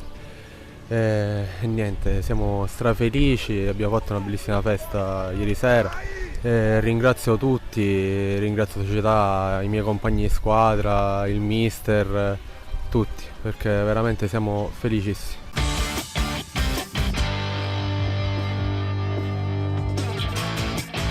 Sant'Agata di Militello che per la prima volta raggiunge con grande merito il campionato di Serie D. Complimenti a tutta la dirigenza, complimenti soprattutto anche alla piccola cittadina che ha abbracciato finalmente il successo meritato dopo 4 anni, quindi la prossima stagione un campionato di Serie D impegnativo. Continuiamo, parliamo adesso di settori giovanili e lo facciamo con un nome importante nel mondo del calcio giovanile dilettantistico siciliano. Parliamo di Alessandro Ragonesi, segretario generale della Catene, che attualmente, perché ho visto come lavorano, è sicuramente una delle società top della Sicilia per quanto riguarda il mondo del calcio giovanile. Ben trovato. Grazie, io la ringrazio per questi sperticati complimenti che voglio dire... È un dato di fatto, vi ho visto all'opera e io quando vedo con i miei occhi mi rendo conto chi ho davanti dal punto di vista organizzativo. Ho fatto per tanti anni settori giovanili, so che dietro un certo tipo di settori giovanili se c'è qualità vuol dire che c'è lavoro. Sicuramente, il lavoro è alla base di tutte le cose che vengono fatte innanzitutto con passione e in questo caso la famiglia Riolo che rappresenta la proprietà della Catane ha creato questo soggetto che negli anni si è intestato. Ho ritagliato uno spazio importante. Si è intestato uno spazio importante non solo a livello provinciale ma sicuramente a livello regionale, creando un modello di sviluppo di settore giovanile importante.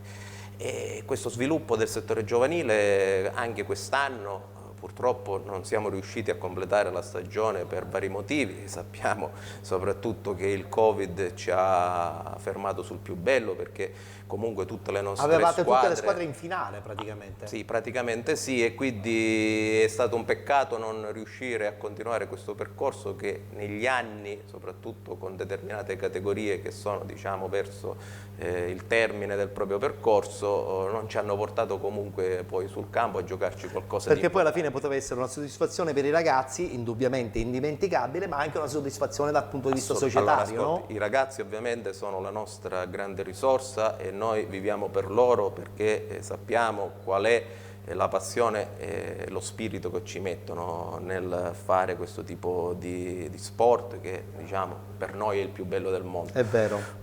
E la nostra grande soddisfazione è vederli felici, soddisfatti, e quindi è chiaro che nel caso in cui si raggiungono degli obiettivi importanti, noi automaticamente non solo ci pregiamo per aver contribuito, ma evidentemente facciamo due conti alla mano e anche noi evidentemente abbiamo dei meriti in questo senso. Fermo restando che, come le dicevo, il nostro percorso continuerà senza nessun tipo di problematica, anzi stiamo pianificando una ripresa ovviamente in sicurezza, rispettando tutte le norme che ovviamente ad oggi sono prescritte, però è chiaro che stiamo cercando di farlo con investimenti anche importanti che ci diano la possibilità di uscire da questo periodo in maniera migliore rispetto a qualcun altro, perché secondo me avere un centro sportivo è alla base per poter programmare un lavoro, un punto di riferimento e di partenza di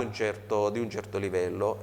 Quest'anno è molto probabile, anzi dico quasi sicuro, che la Catane si sta attrezzando in questo senso, e probabilmente avremo finalmente il nostro centro sportivo che ci permetterà di non solo organizzare tutta l'attività in maniera ancora più valida, ma dare anche quei servizi connessi a tutto quello che è l'indotto tra genitori e altre figure. Questo dimostra il percorso di crescita considerevole, importante per una società che ha degli obiettivi, no? La Catene è partita un paio di anni fa in sordina, adesso si ritrova con un progetto più completo, con un centro sportivo, e da lì giustamente possono partire progetti un po' più forti, no? Perché tanti ragazzi, tanti bambini nella scuola calcio poi alla fine porteranno dei risultati considerevoli. Assolutamente sì, è anche vero una cosa, che oggi ovviamente per i motivi di cui parlavamo poco fa le difficoltà cresceranno e ovviamente ci sarà un ramo dell'economia che subirà delle conseguenze, se non più o meno tutte quante. Quindi è chiaro che oggi più che mai la disgrazia del Covid potrebbe, anche se si lavora bene, essere positiva a livello istituzionale, quindi mi riferisco alla federazione anche, soprattutto alla federazione, che si deve battere insieme alle società per raggiungere degli obiettivi, ma questi obiettivi poi devono essere, visto e considerato che comunque la federazione non ha risorse illimitate, è importante che le istituzioni in quanto Stato, regioni, diano il loro contributo perché la disgrazia possa comunque trasformarsi in opportunità, anche perché da più di 30 anni ormai le società non ricevono più nessun tipo di aiuto da amministrazioni e vari. Assolutamente no, e questo ha portato assolutamente ad avere anche uno squilibrio e chiedere sempre più insistentemente alle famiglie di darci una mano. È chiaro che in questo momento specifico anche le famiglie potrebbero trovarsi in difficoltà. Negli ultimi anni però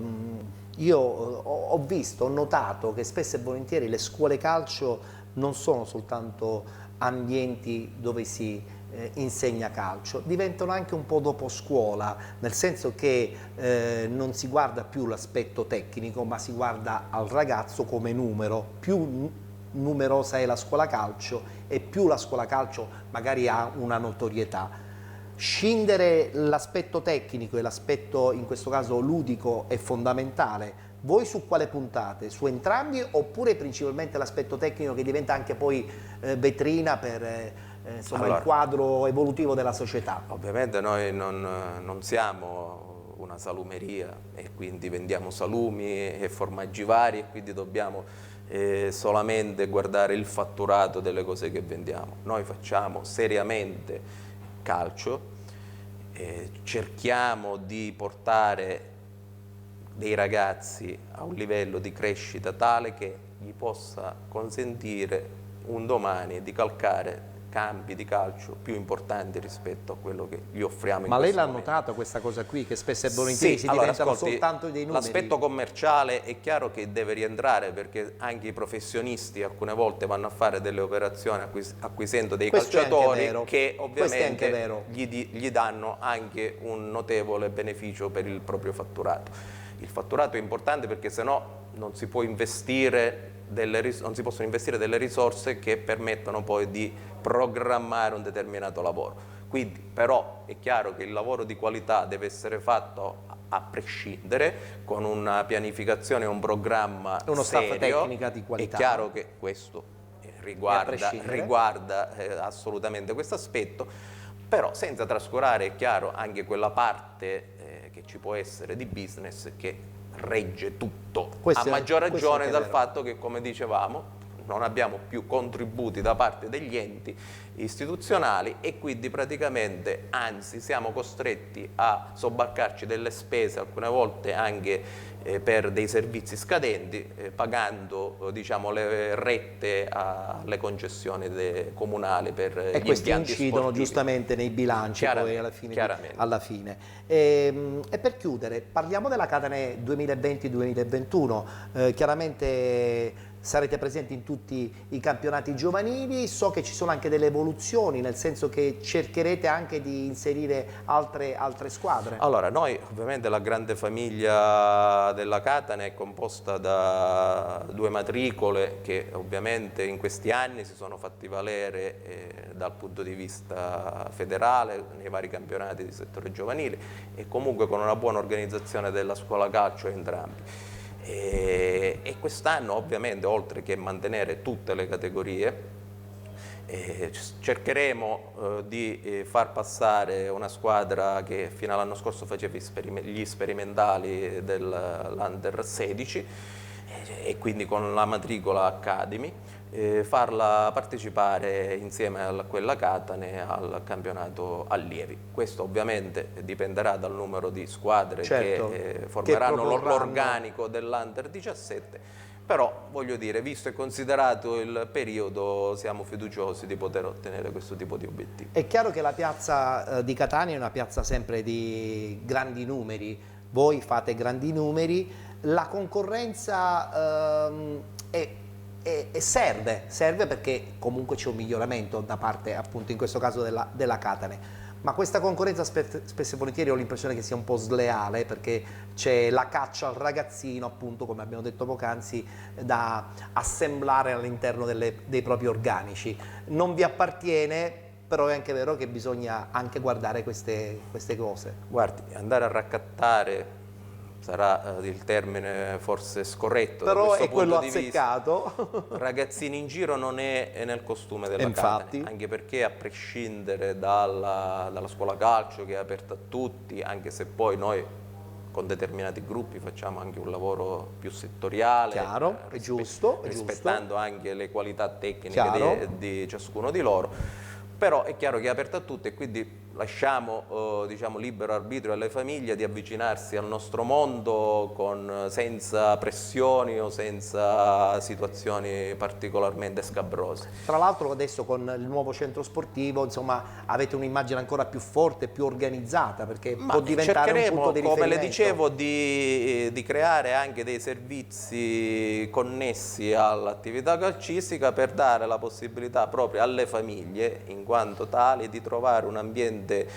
assolutamente gradevole dove passare dei lieti pomeriggi, ovviamente tra di loro e ovviamente nell'attesa che l'attività dei propri figli finisca, fermo restando che quello che fanno le altre società, e ritorniamo a quello che mi aveva chiesto, sinceramente non mi appassiona e non mi ha mai appassionato, quindi noi guardiamo dritti per la nostra strada cercando di non diciamo, fare del male a nessuno, e soprattutto devi mantenere sempre una strada che sia quella più ligia possibile. Assolutamente. Per chiudere, l'ultima battuta sullo staff dirigenziale. Lei è il segretario generale, so che all'interno della vostra società avete una miriade comunque di dirigenti che remano tutti in una stessa maniera. Tutto questo è una grande forma di professionalità che negli anni avete costruito probabilmente, no? Allora, cioè i vostri dirigenti ve li siete fatti in casa, come si suol dire. Diciamo che negli anni si sono passati dalla Catane, voglio dire, dei dirigenti che adesso troviamo in categorie superiori.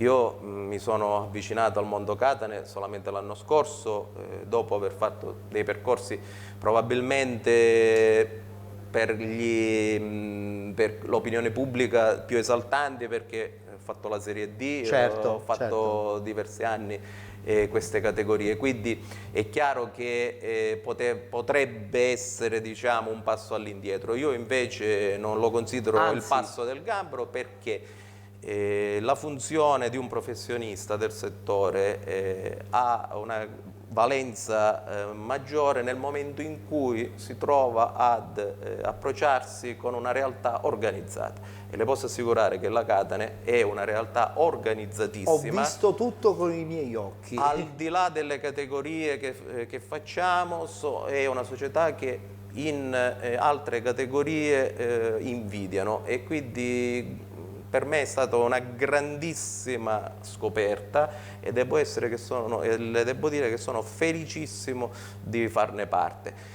E tutti i dirigenti che ci sono attualmente sono sì dirigenti professionalizzati, che insieme al supporto degli istruttori, che sono anch'essi di primo ordine, organizzano il lavoro in maniera tale da dare ancora più lustro alla società. Bene, sarà un'estate impegnativa, il centro sportivo, soprattutto poi anche la nuova stagione con tantissimi bambini che vi girano intorno, pertanto insomma sarà un'estate post-Covid piena, intensa di obiettivi e anche di speranza. Assolutamente, anche perché dopo 2 mesi rinchiusi a casa questa vita frenetica in un certo senso ci mancava, perché voglio dire, per chi sente il profumo dell'erba del campo, per chi come me sta in mezzo alle carte, nella scrivania, ovviamente l'aria pura aiuta. Assolutamente sì. Benissimo, grazie ad Alessandro Ragonesi, segretario generale della Catane Calcio. Adesso ci fermiamo, non scappate, non cambiate canale, tra poco di nuovo sempre qui su Gold 78, canale 78 del digitale terrestre in HD, ritorneremo e sarà ancora penalty.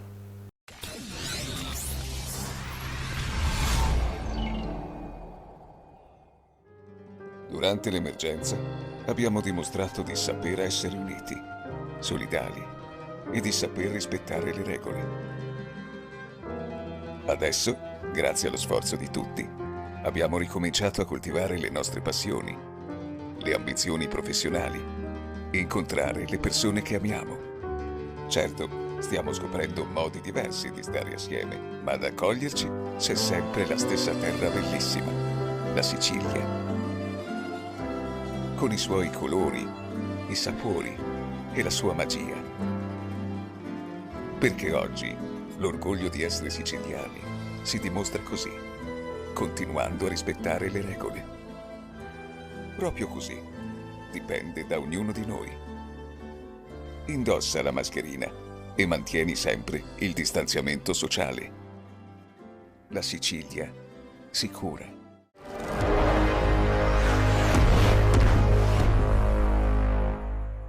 Eccoci rientrati dopo lo spazio pubblicitario, siete con Penalty, tutto il calcio di cui il calcio vero non parla mai. Siamo in onda ogni martedì a partire dalle ore 21 sul canale 78 in HD del digitale terrestre di Gold 78. Vi ricordo ancora una volta l'appuntamento più importante del mese di luglio, che ha a che fare con il calcio dilettantistico. ovvero il galà, la 7ª edizione dei Penalty Awards. Di questo comunque avremo modo di parlare anche già a partire dalle prossime giornate, ne saprete sicuramente molto di più, usciranno prestissimo anche le nomination per quanto riguarda i vincitori di questa nuova edizione che ritornerà ancora una volta nello scenario meraviglioso di Enna, ma non presso il Teatro Garibaldi come lo scorso anno, ma bensì in un castello, nel Castello di Lombardia, appunto di Enna, 18 luglio 2020, 7ª edizione. Ritorniamo in studio e siamo con Angelo Barbagallo, responsabile RIA per quanto riguarda la Sicilia. Cos'è RIA? Lo vogliamo ricordare? Buongiorno a voi e buongiorno a tutti gli amici di Penalty. Allora, RIA sai bene, diciamo, che è un gruppo fatto da addetti ai lavori importanti, direttori sportivi, osservatori, tutta gente che ruota attorno al mondo del calcio. In scala nazionale, tra l'altro, sottolineiamola. Io infatti mi occupo di gestire la Sicilia, come tu ben sai, e quest'anno abbiamo fatto questo bel progetto insieme al presidente Daniele Andreozzi, che salutiamo. Poi, come tu ben sai, causa Covid, purtroppo ci si è fermati qualcosa un po' tutti. Abbiamo perso per strada, però era inevitabile. Il percorso iniziale comunque di questo 2020 è stato comunque positivo, no? Cioè il nome RIA, il marchio RIA è diventato sempre più forte e questo ha permesso anche di capire che il management è fondamentale sia per le società ma anche per gli stessi giocatori, che avendo alle spalle comunque un'organizzazione che possa tutelare insomma, il loro percorso di crescita, sicuramente è positivo. Guarda, ne parlavamo proprio con un collega ieri. L'appoggio di qualcuno, di uno staff dietro a un calciatore o un allenatore, per esempio, è fondamentale, perché poi ti vai a impelagare in situazioni magari particolari, diciamo, qualcuno che ti possa consigliare, indirizzare, perché poi alla fine questo noi facciamo, non è che facciamo altro. È importante e molte persone emergono nel calcio grazie a questo. Certo, è chiaro che la collaborazione di RIA Management nasce anche con tante società, non soltanto con i giocatori, società che puntano anche giustamente ai settori giovanili. È chiaro, noi quest'anno abbiamo avuto la San Pio del presidente Emanuele Ursino, che tra l'altro saluto. È una realtà che diciamo, si è messa di nuovo in gioco, ha scommesso su di noi, ha scommesso sull'Università del Calcio, tra l'altro con cui siamo affiliati, e devo dire che ha ottenuto dei buoni risultati, ciò nonostante diciamo, i problemi che ci sono stati del Covid. Chiaro. Però si ritengono abbastanza soddisfatti, quindi insomma per la prossima stagione già ci sono delle buone basi su cui poter lavorare. La prossima stagione il Covid comunque inciderà perché diciamo, i costi dovranno essere un po' lievitati, perché sennò si rischia di far affogare le società anziché aiutarle. È chiaro, hai detto bene, il lato economico purtroppo sarà ancora più importante perché vuoi non vuoi il budget si è ridotto un po' per tutti e quindi dovremo stringere un po' i denti tutti quanti, però posso dirti, adesso che stiamo riprovando a ripartire, che c'è molta voglia di ricominciare e questo è positivo perché ci spinge anche a fare di più. Certo, no? E la Sicilia risponde all'idea di un management più completo nella gestione societaria dei giocatori? Allora, guarda, credo che sia un passo fondamentale perché quando le risorse economiche vengono a mancare si deve partire dalle conoscenze e dalle basi. È vero, è vero. È facile comprare un calciatore e strapagarlo e fai la squadra, ma è una strada che non ha arriva da molto futuro, parte, ecco. Non arriva da nessuna parte. Il calcio femminile, per esempio, l'evoluzione in tante regioni si è notata. In Sicilia, a livello dilettantistico, le società femminili trovano, secondo me, grandi difficoltà nell'affermarsi. Come mai, secondo te, Angelo? Guarda, in Sicilia abbiamo qualche realtà, come tu ben sai, abbiamo la Sicura Leonza, abbiamo avuto il Catania, però in effetti si fa un po' fatica. Allora, partiamo da un presupposto. Il calcio femminile in Italia ha avuto un esploit negli ultimi anni, dovuto anche ai mondiali. I mondiali dello scorso anno è stato...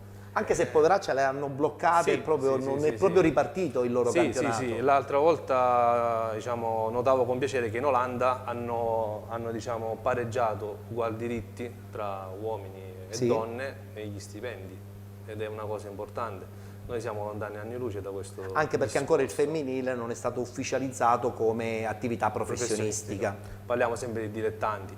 Allora, quello sarà un altro passo fondamentale, anche perché il calcio che sta emergendo è quello maschile è un po' saturo, diciamocelo chiaro. È vero. Anche le bambine si sono avvicinate, no? sì. Probabilmente Tantissime. la televisione è servita anche a questo, adesso bisogna poi dopo mettere in pratica con le strutture il miglioramento tecnico e anche l'idea di diventare calciatrici a tutti gli effetti. Guarda, la notizia positiva è che quando vedo una scuola calcio oggi, quando nasce un nuovo progetto, come voleva fare anche la San Pio questa stagione che siamo appena conclusa, c'è anche la parte femminile, cosa che prima non c'era, o perlomeno provano a fare la squadra femminile, poi magari non ci riescono, però già questo è un sintomo di assolutamente positivo per il calcio femminile, e credo che comunque alla lunga ci arriveremo, dai. Forse un po' rilento rispetto all'arresto.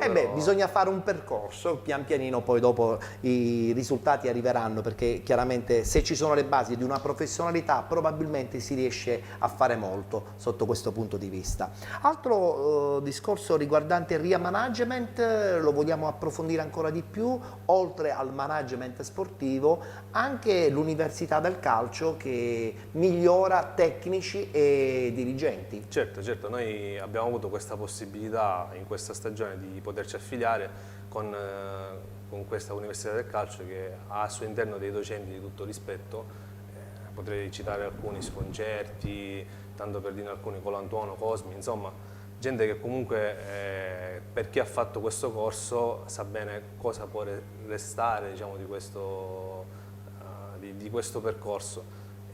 Sono tutte nozioni e basi che poi ti vai a riportare nel tuo, che ti servono, nel tuo percorso poi di crescita, quindi io lo consiglio un po' a tutti, anche magari ad appassionati, a semplici appassionati. Per un miglioramento anche personale, anche se però le società dovrebbero usufruire di tecnici e dirigenti che vengono fuori da corsi specializzati, perché la qualità è sicuramente diversa, la preparazione è sicuramente diversa. Sì, sai cos'è? Noi abbiamo sempre la tendenza di voler tutto con troppa fretta, no? Quindi non sappiamo aspettare, perché allora spesso si puntano magari i grandi nomi, il dirigente con il grande nome, perché lì si spera di trovare chissà cosa. Invece molte realtà che abbiamo visto vanno avanti grazie a dirigenti giovani, preparati, che magari non hanno lo sponsor dietro, che magari non hanno una portata di però chissà hanno quale, una creatività ed una capacità considerevole. E soprattutto sanno contenere i costi. Certo, che è fondamentale anche in prospettiva post-Covid.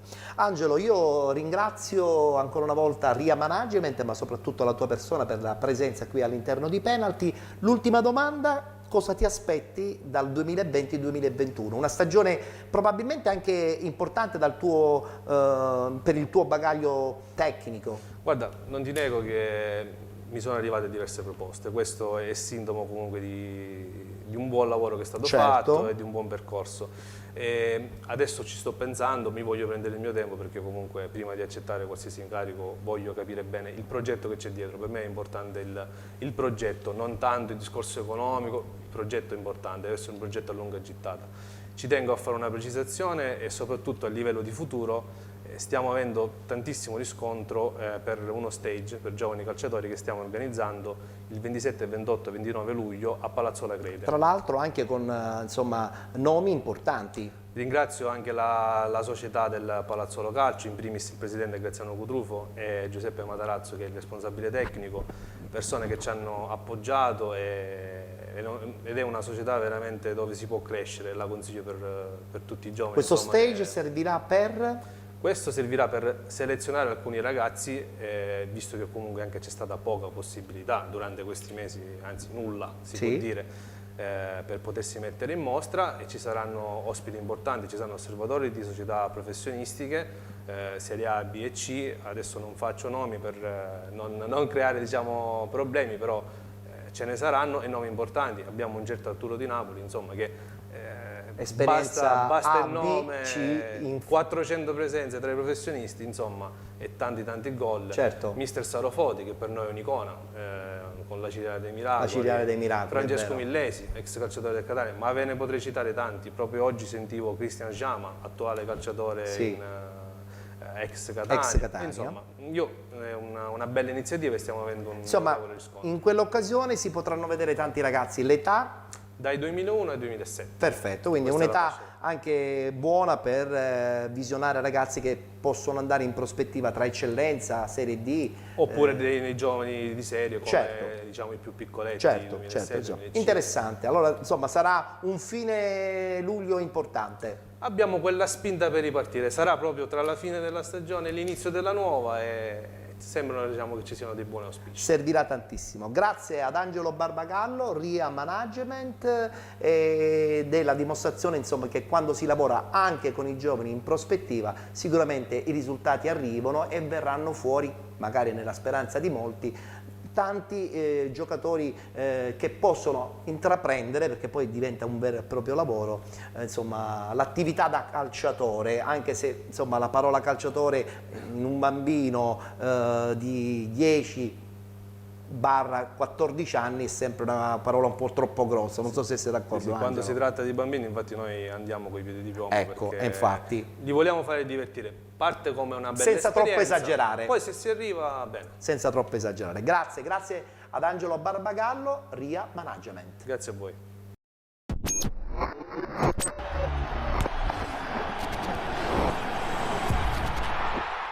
Amici di Penalty, il Monti vi saluta, vi dico grazie anche per la continuità e la perseveranza di poterci seguire e ascoltare anche, quindi con grande attenzione, perché i feedback che arrivano sono, devo dire la verità, molto piacevoli e positivi innanzitutto.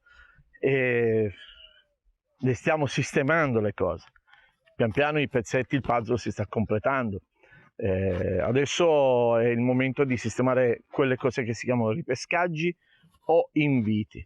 È arrivato il momento del Sant'Agata, giusta comunque in questo caso. Pongo il condizionale perché comunque passano dei giorni, ma dovrebbe essere anche il momento del Canicattì. Questo cosa significa? Che nell'ambito anche dei tasselli del calciomercato, soprattutto per quello che interessa maggiormente, che sono gli allenatori, si iniziano a creare giustamente i movimenti, le figurine. Se non accade nulla di chissà quale tipo di mancato accordo, Pasquale Ferrara rimane al Sant'Agata e, come ho anticipato e scritto, potrebbe che anche Pippetto Romano, in caso di un Canicattì in Serie D, rimanere in panchina con la squadra agrigentina. Cosa significa questo? Che i tasselli si vanno a sistemare, perché poi la Serie D la stiamo segnalando con grande attenzione. Ci rimane un dubbio amletico, che è quello del Troina, che ne sta sentendo tantissimi allenatori, ma che ancora sembra non volgere il destino dell'allenatore, che dovrà continuare il lavoro di Boncore, prima quello di Peppe Pagana. Molti nomi sono passati, uno quasi aveva raggiunto l'accordo, che è Gaspare Cacciola, solo che poi ci sono le esigenze della famiglia, le esigenze che ti portano poi a rivedere anche una decisione, e nel momento in cui non è Gaspare Cacciola, i nomi si sono susseguiti e aumentati. La Cherel, Furnari, diciamo Igia Virtus, quindi presidente Barresi, continua, hanno fatto il secondo incontro. Diciamo che il gioco dei ruoli dice che ognuno forse non vuole bene all'altro, o viceversa talmente si vogliono bene che non si stanno riuscendo a capire, forse troppe parole. Furnari è il nome nuovo per quanto riguarda la copertura della casella del Troina, quindi potrebbe essere l'incomodo. Gli altri sono stati nomi, si sono incontrati perché la dirigenza del Troina ha mosso realmente tanto, solo che ancora non c'è. In eccellenza iniziamo un po' a sistemare le cose, no? Anche perché nel momento in cui vanno via il Sant'Agata e il Canicattì si lavora per l'azione di risalita anche delle squadre di promozione, quindi le 4 seconde dei 4 gironi di promozione possono già prepararsi, tappo di spumante o meno, ma prepararsi a fare la squadra possibilmente di eccellenza. Su questo le percentuali sono molto alte. Ratifichiamo sempre l'ufficialità, la aspettiamo sempre, però i dati dicono che può accadere nel massimo dei casi. Quindi salendo sistemiamo ancora delle caselle. Entro il 30 giugno, come si sa, si rinnovano tutti i criteri delle associazioni, affiliazioni, nuove iscrizioni, nuove identità, e c'è un via vai di dirigenti, come vi avevo anticipato in tempi non sospetti. Non mancherà una squadra all'iscrizione alla partenza, perché nessuno vuole far scomparire le matricole, su questo non ci sono dubbi, ma cambiano molte persone, c'è una rotazione di persone che è pazzesca quest'anno, soprattutto nel Messinese. Nel Messinese c'è un via vai di cambiamenti incredibile. Come potrebbe arrivare questo cambiamento tramite matricola a Vittoria, al comune di Vittoria? Il comune di Vittoria potrebbe avere dopo tanto tempo una squadra di calcio. Da verificare se è prima categoria o promozione. Su questo non ci sono dubbi, ma è chiaro che arriverà. A Scicli c'è stata questa fusione delle due società, dei due presidenti storici, e quindi ci sarà una sola società che rappresenterà Scicli, la casa di Montalbano, il paese di Montalbano, come sia Montalbano, nel campionato di promozione. Quindi lì anche i nomi, Gigi Platani potrebbe realmente vestire la sua maglia del paese, perché lui ha sempre sognato, voluto un po' avere il suo comune di cittadinanza, di vita, di nascita, vederlo protagonista. Quindi cicli e ricicli storici, ok? Possiamo dirlo tranquillamente così.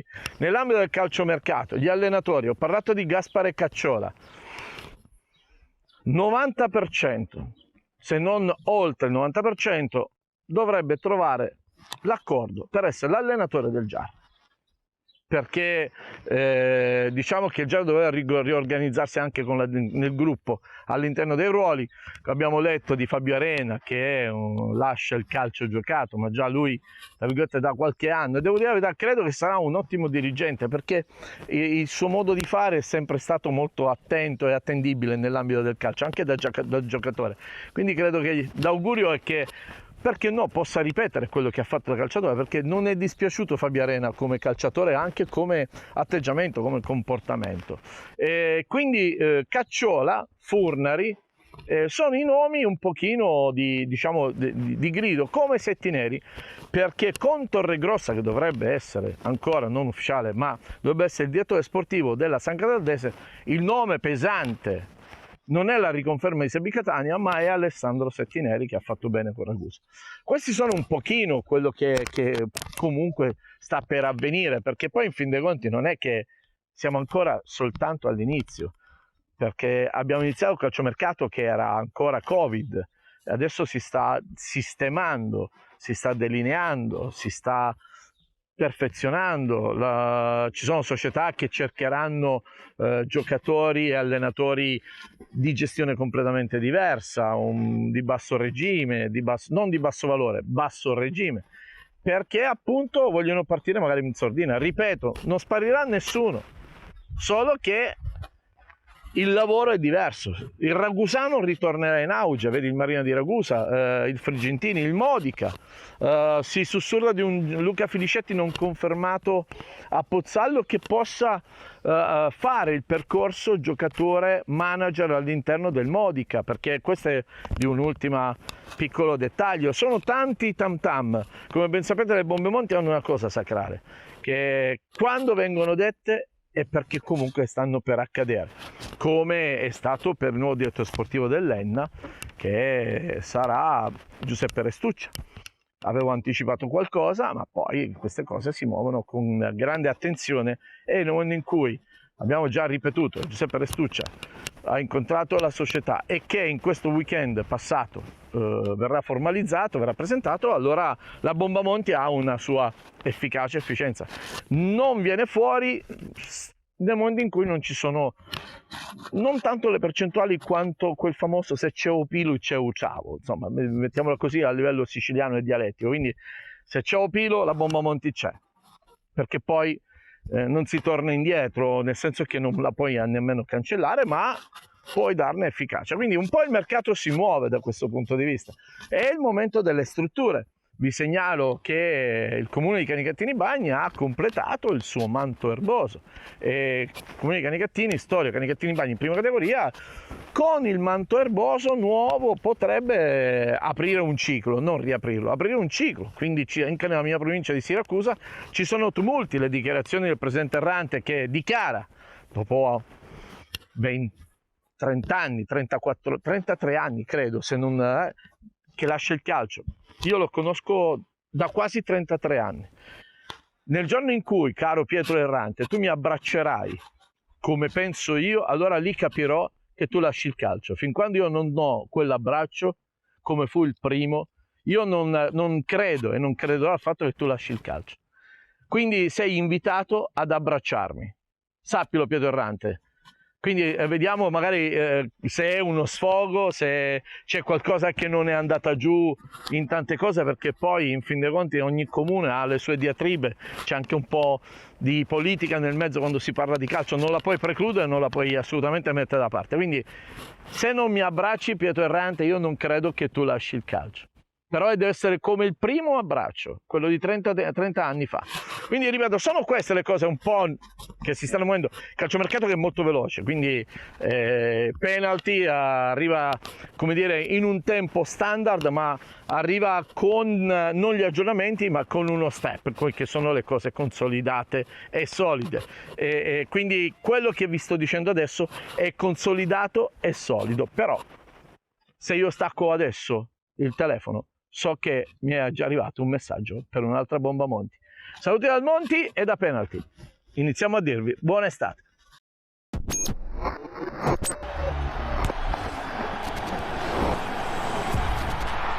Eccoci rientrati in studio, parte finale della nostra trasmissione. Vi ricordo un appuntamento importantissimo, quello del 18 luglio 2020, un evento importante, la 7ª edizione dei Penalty Awards, ovvero il galà del calcio dilettantistico siciliano che ritorna in passerella con la premiazione dei migliori dirigenti, dei migliori tecnici, dei migliori giocatori per quanto riguarda questa stagione un po' spezzata, però comunque una stagione quasi conclusa, pertanto è giusto dare una classificazione finale con i migliori di questa stagione 2019-2020. Chiudiamo la puntata odierna del nostro programma e lo facciamo con un calciatore. Abbiamo avuto tanti dirigenti, tanti allenatori, però insomma chiudere la puntata odierna con un calciatore mi piace di più e lo faccio con un calciatore molto conosciuto nell'ambito del calcio dilettantistico siciliano, Giuseppe Condorelli, detto il Condor o detto anche Beppe. Sì, come ti dobbiamo chiamare? Vabbè, molti amici mi chiamano Beppe.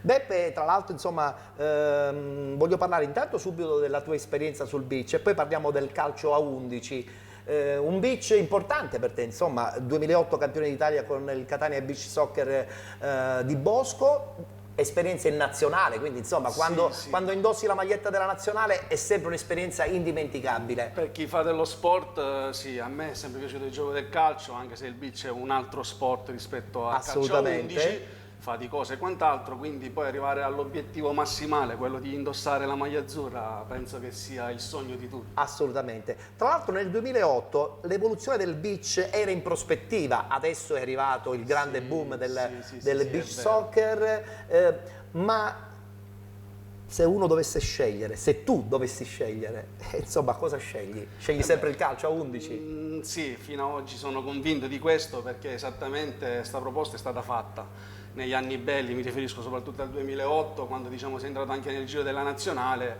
si poteva benissimo crescere. Era una vetrina importante. Molto importante, giustamente, quindi, ma la mia scelta è stata sempre quella del calcio. Sin da piccolo la passione del calcio a 11 per me è stata sempre molto più importante, quindi non ho avuto la fortuna di fare i professionisti. Ho fatto sempre il dilettantismo, quindi però ti sei ritagliato uno spazio importante nel calcio soprattutto nel 2008, anche tornando al discorso del beach, un anno bellissimo con la vittoria dello scudetto, il primo scudetto del Catania Beach Soccer. Primo scudetto, sì, poi un mesetto prima addirittura vice campione del mondo con la chiamata in nazionale del mister Magrini. Sia io che Peppe Platania, che era l'altro ragazzo con cui giocavo nel Catania, quindi è vero, anni stupendi veramente. Il beach sicuramente è una parentesi indimenticabile, però come hai detto bene tu, il calcio a 11 è quello che ti ha sempre coinvolto di più emotivamente. Un calcio che è cambiato, lo sappiamo tutti, nel corso degli ultimi 15 anni il calcio dilettantistico si è evoluto, si pensa un po' più quasi al professionismo, abbiamo questa mentalità noi siciliani, noi dilettanti siciliani, di pensare di essere quasi dei professionisti, mentre invece poi alla fine si è sempre Si è dilettanti. sempre dilettanti, anche se sono uno di quelli, come ho detto poc'anzi, che non ho fatto i professionisti, ma che lavoro sempre da tale. La mentalità deve essere importante. quella. La mentalità, sì, dal mio modo di vedere, se uno deve fare calcio è giusto che parte dall'ultimo, che possa essere il magazziniere, al presidente. È vero. Bisogna fare calcio come se fossi dei professionisti. È chiaro. Da lì verranno anche i risultati. Chiaro. Hai concluso la stagione al Mascalucia Sì. in prima categoria, Sì. hai quasi 40 anni, ci può anche stare, dicembre, insomma la sì. prima, Sì, la prima sì, categoria sì. ci può pure stare. Sì, ma è un discorso calcistico che diciamo faccio da ben 4 anni. È esattamente partito a Belpasso, Sì. l'anno in cui si è vinto la Coppa Sicilia, Sì. e poi da lì un susseguirsi di anni sempre in prima categoria, cambiando ogni anno società, e da lì, ti ripeto, c'è stato un susseguirsi di anni Ma cambi perché sempre vittoriosi. Vuoi sempre esperienze nuove? Ma a parte quello preferisco fare un campionato sempre da vertici, vieni chiamato da società che cercano di vincere la il tua esperienza campionato. serve. Sì, come la mia ci vuole un gruppo sicuramente compatto, perché per vincere i campionati, oltre ad avere una buona società, bisogna formare un gruppo, un organico di giocatori, non dico vincenti, perché quello ci vuole pure, Chiaro. ma con la sua esperienza, con sicuramente dei presupposti per far sì che la stagione vada come debba andare. È vero. La stagione del Mascalucia è stata abbastanza tranquilla, metà Sì, anche se metà classifica. Io sono stato contattato nel mese di agosto, diciamo ho fatto tutta l'intera stagione là. Il mister Cociveri insieme al presidente Ursino hanno avuto il piacere che io indossassi quella maglia.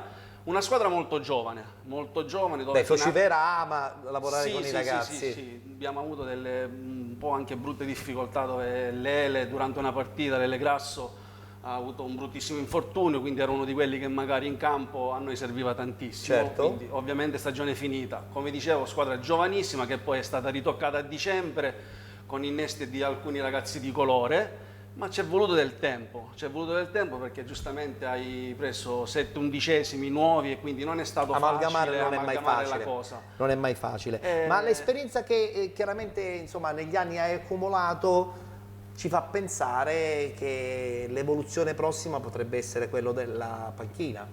Ma sono in tanti che me lo dicono, uno dei tanti è insomma, proprio l'esperienza ce l'hai. Renato Marletta, che mi chiama spesso e mi dice: ma che devi fare per il corso per prendere il tesserino? Dal mio modo di vedere ancora oggi ho quella mentalità di dire che fino a quando il fisico me lo permette voglio giocare. Voglio giocare, voglio essere uno di quelli che possa avere la possibilità di allenarmi tranquillamente durante la settimana, poi se giustamente merito di giocare, gioco.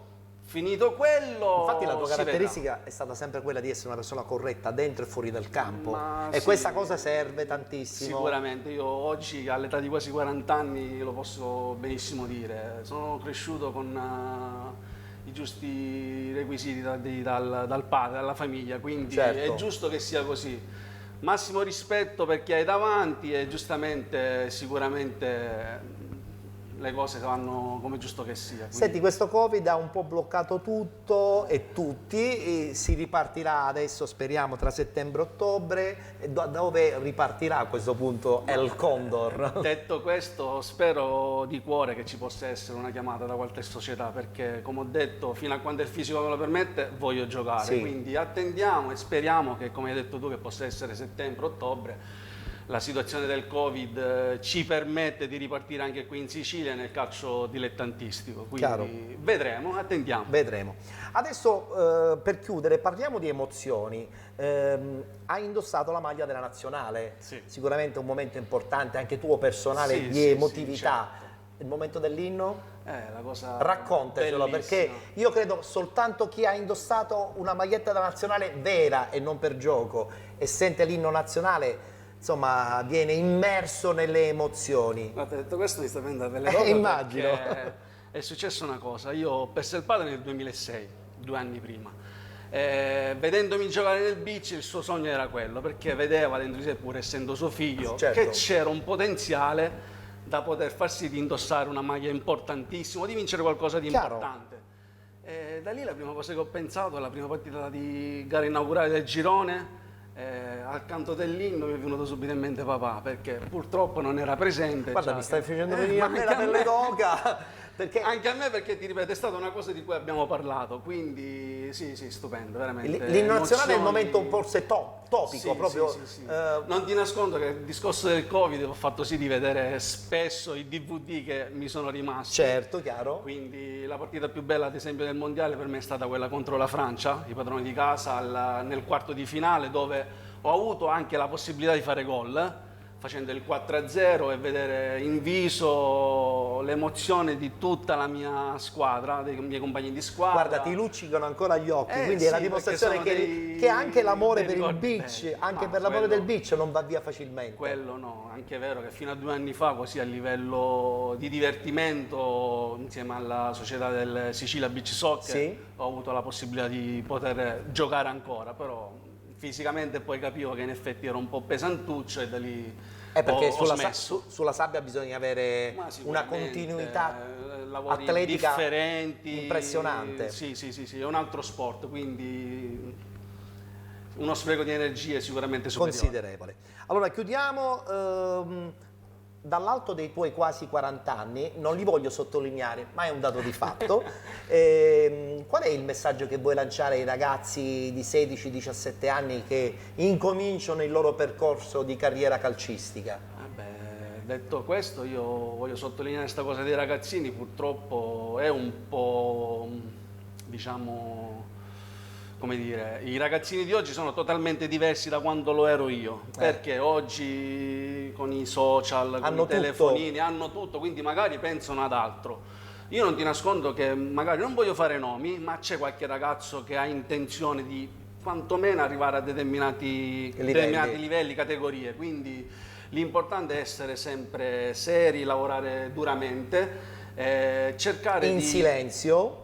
Quella è una cosa basilare per me, mentalizzarti e cercare di seguire una persona con cui tu lavori e crescere graduatamente, quindi sicuramente poi se hai il potenziale ne uscirai fuori. Indubbiamente.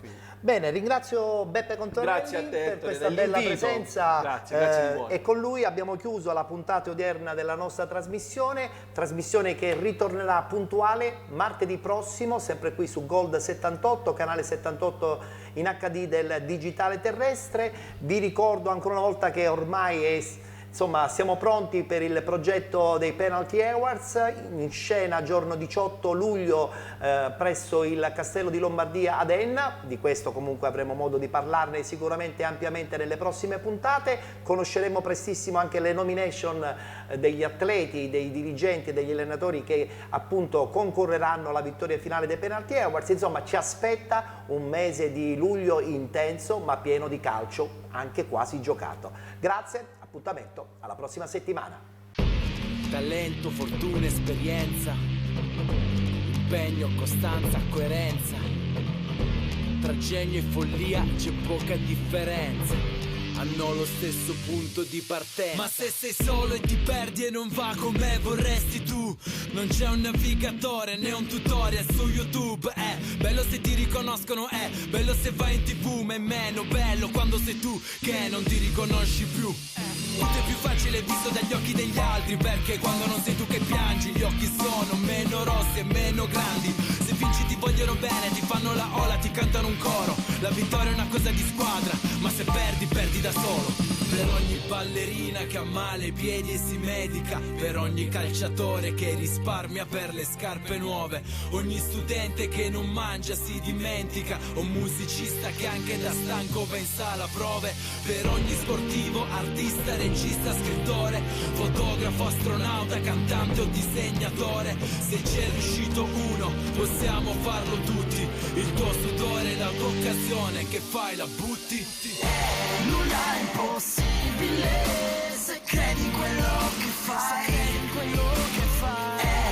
Chi ci crede chi è che ha fede e chi riesce a vincere anche senza te. Nulla è impossibile se credi in quello che fai.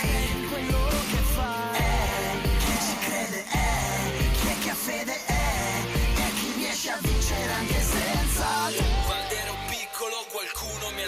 che sono i sogni nel cassetto che ti rendono uomo. Ora che sono cresciuto sospetto che i sogni che avevo sono solo una parte di ciò che sono. Sono i calci che ho preso lungo il cammino, ridere in faccia al destino, incontrarla, sposarla, farci un bambino. Quello che ho dentro non è quello che dico in giro, e non c'è re che non sia stato prima un principino.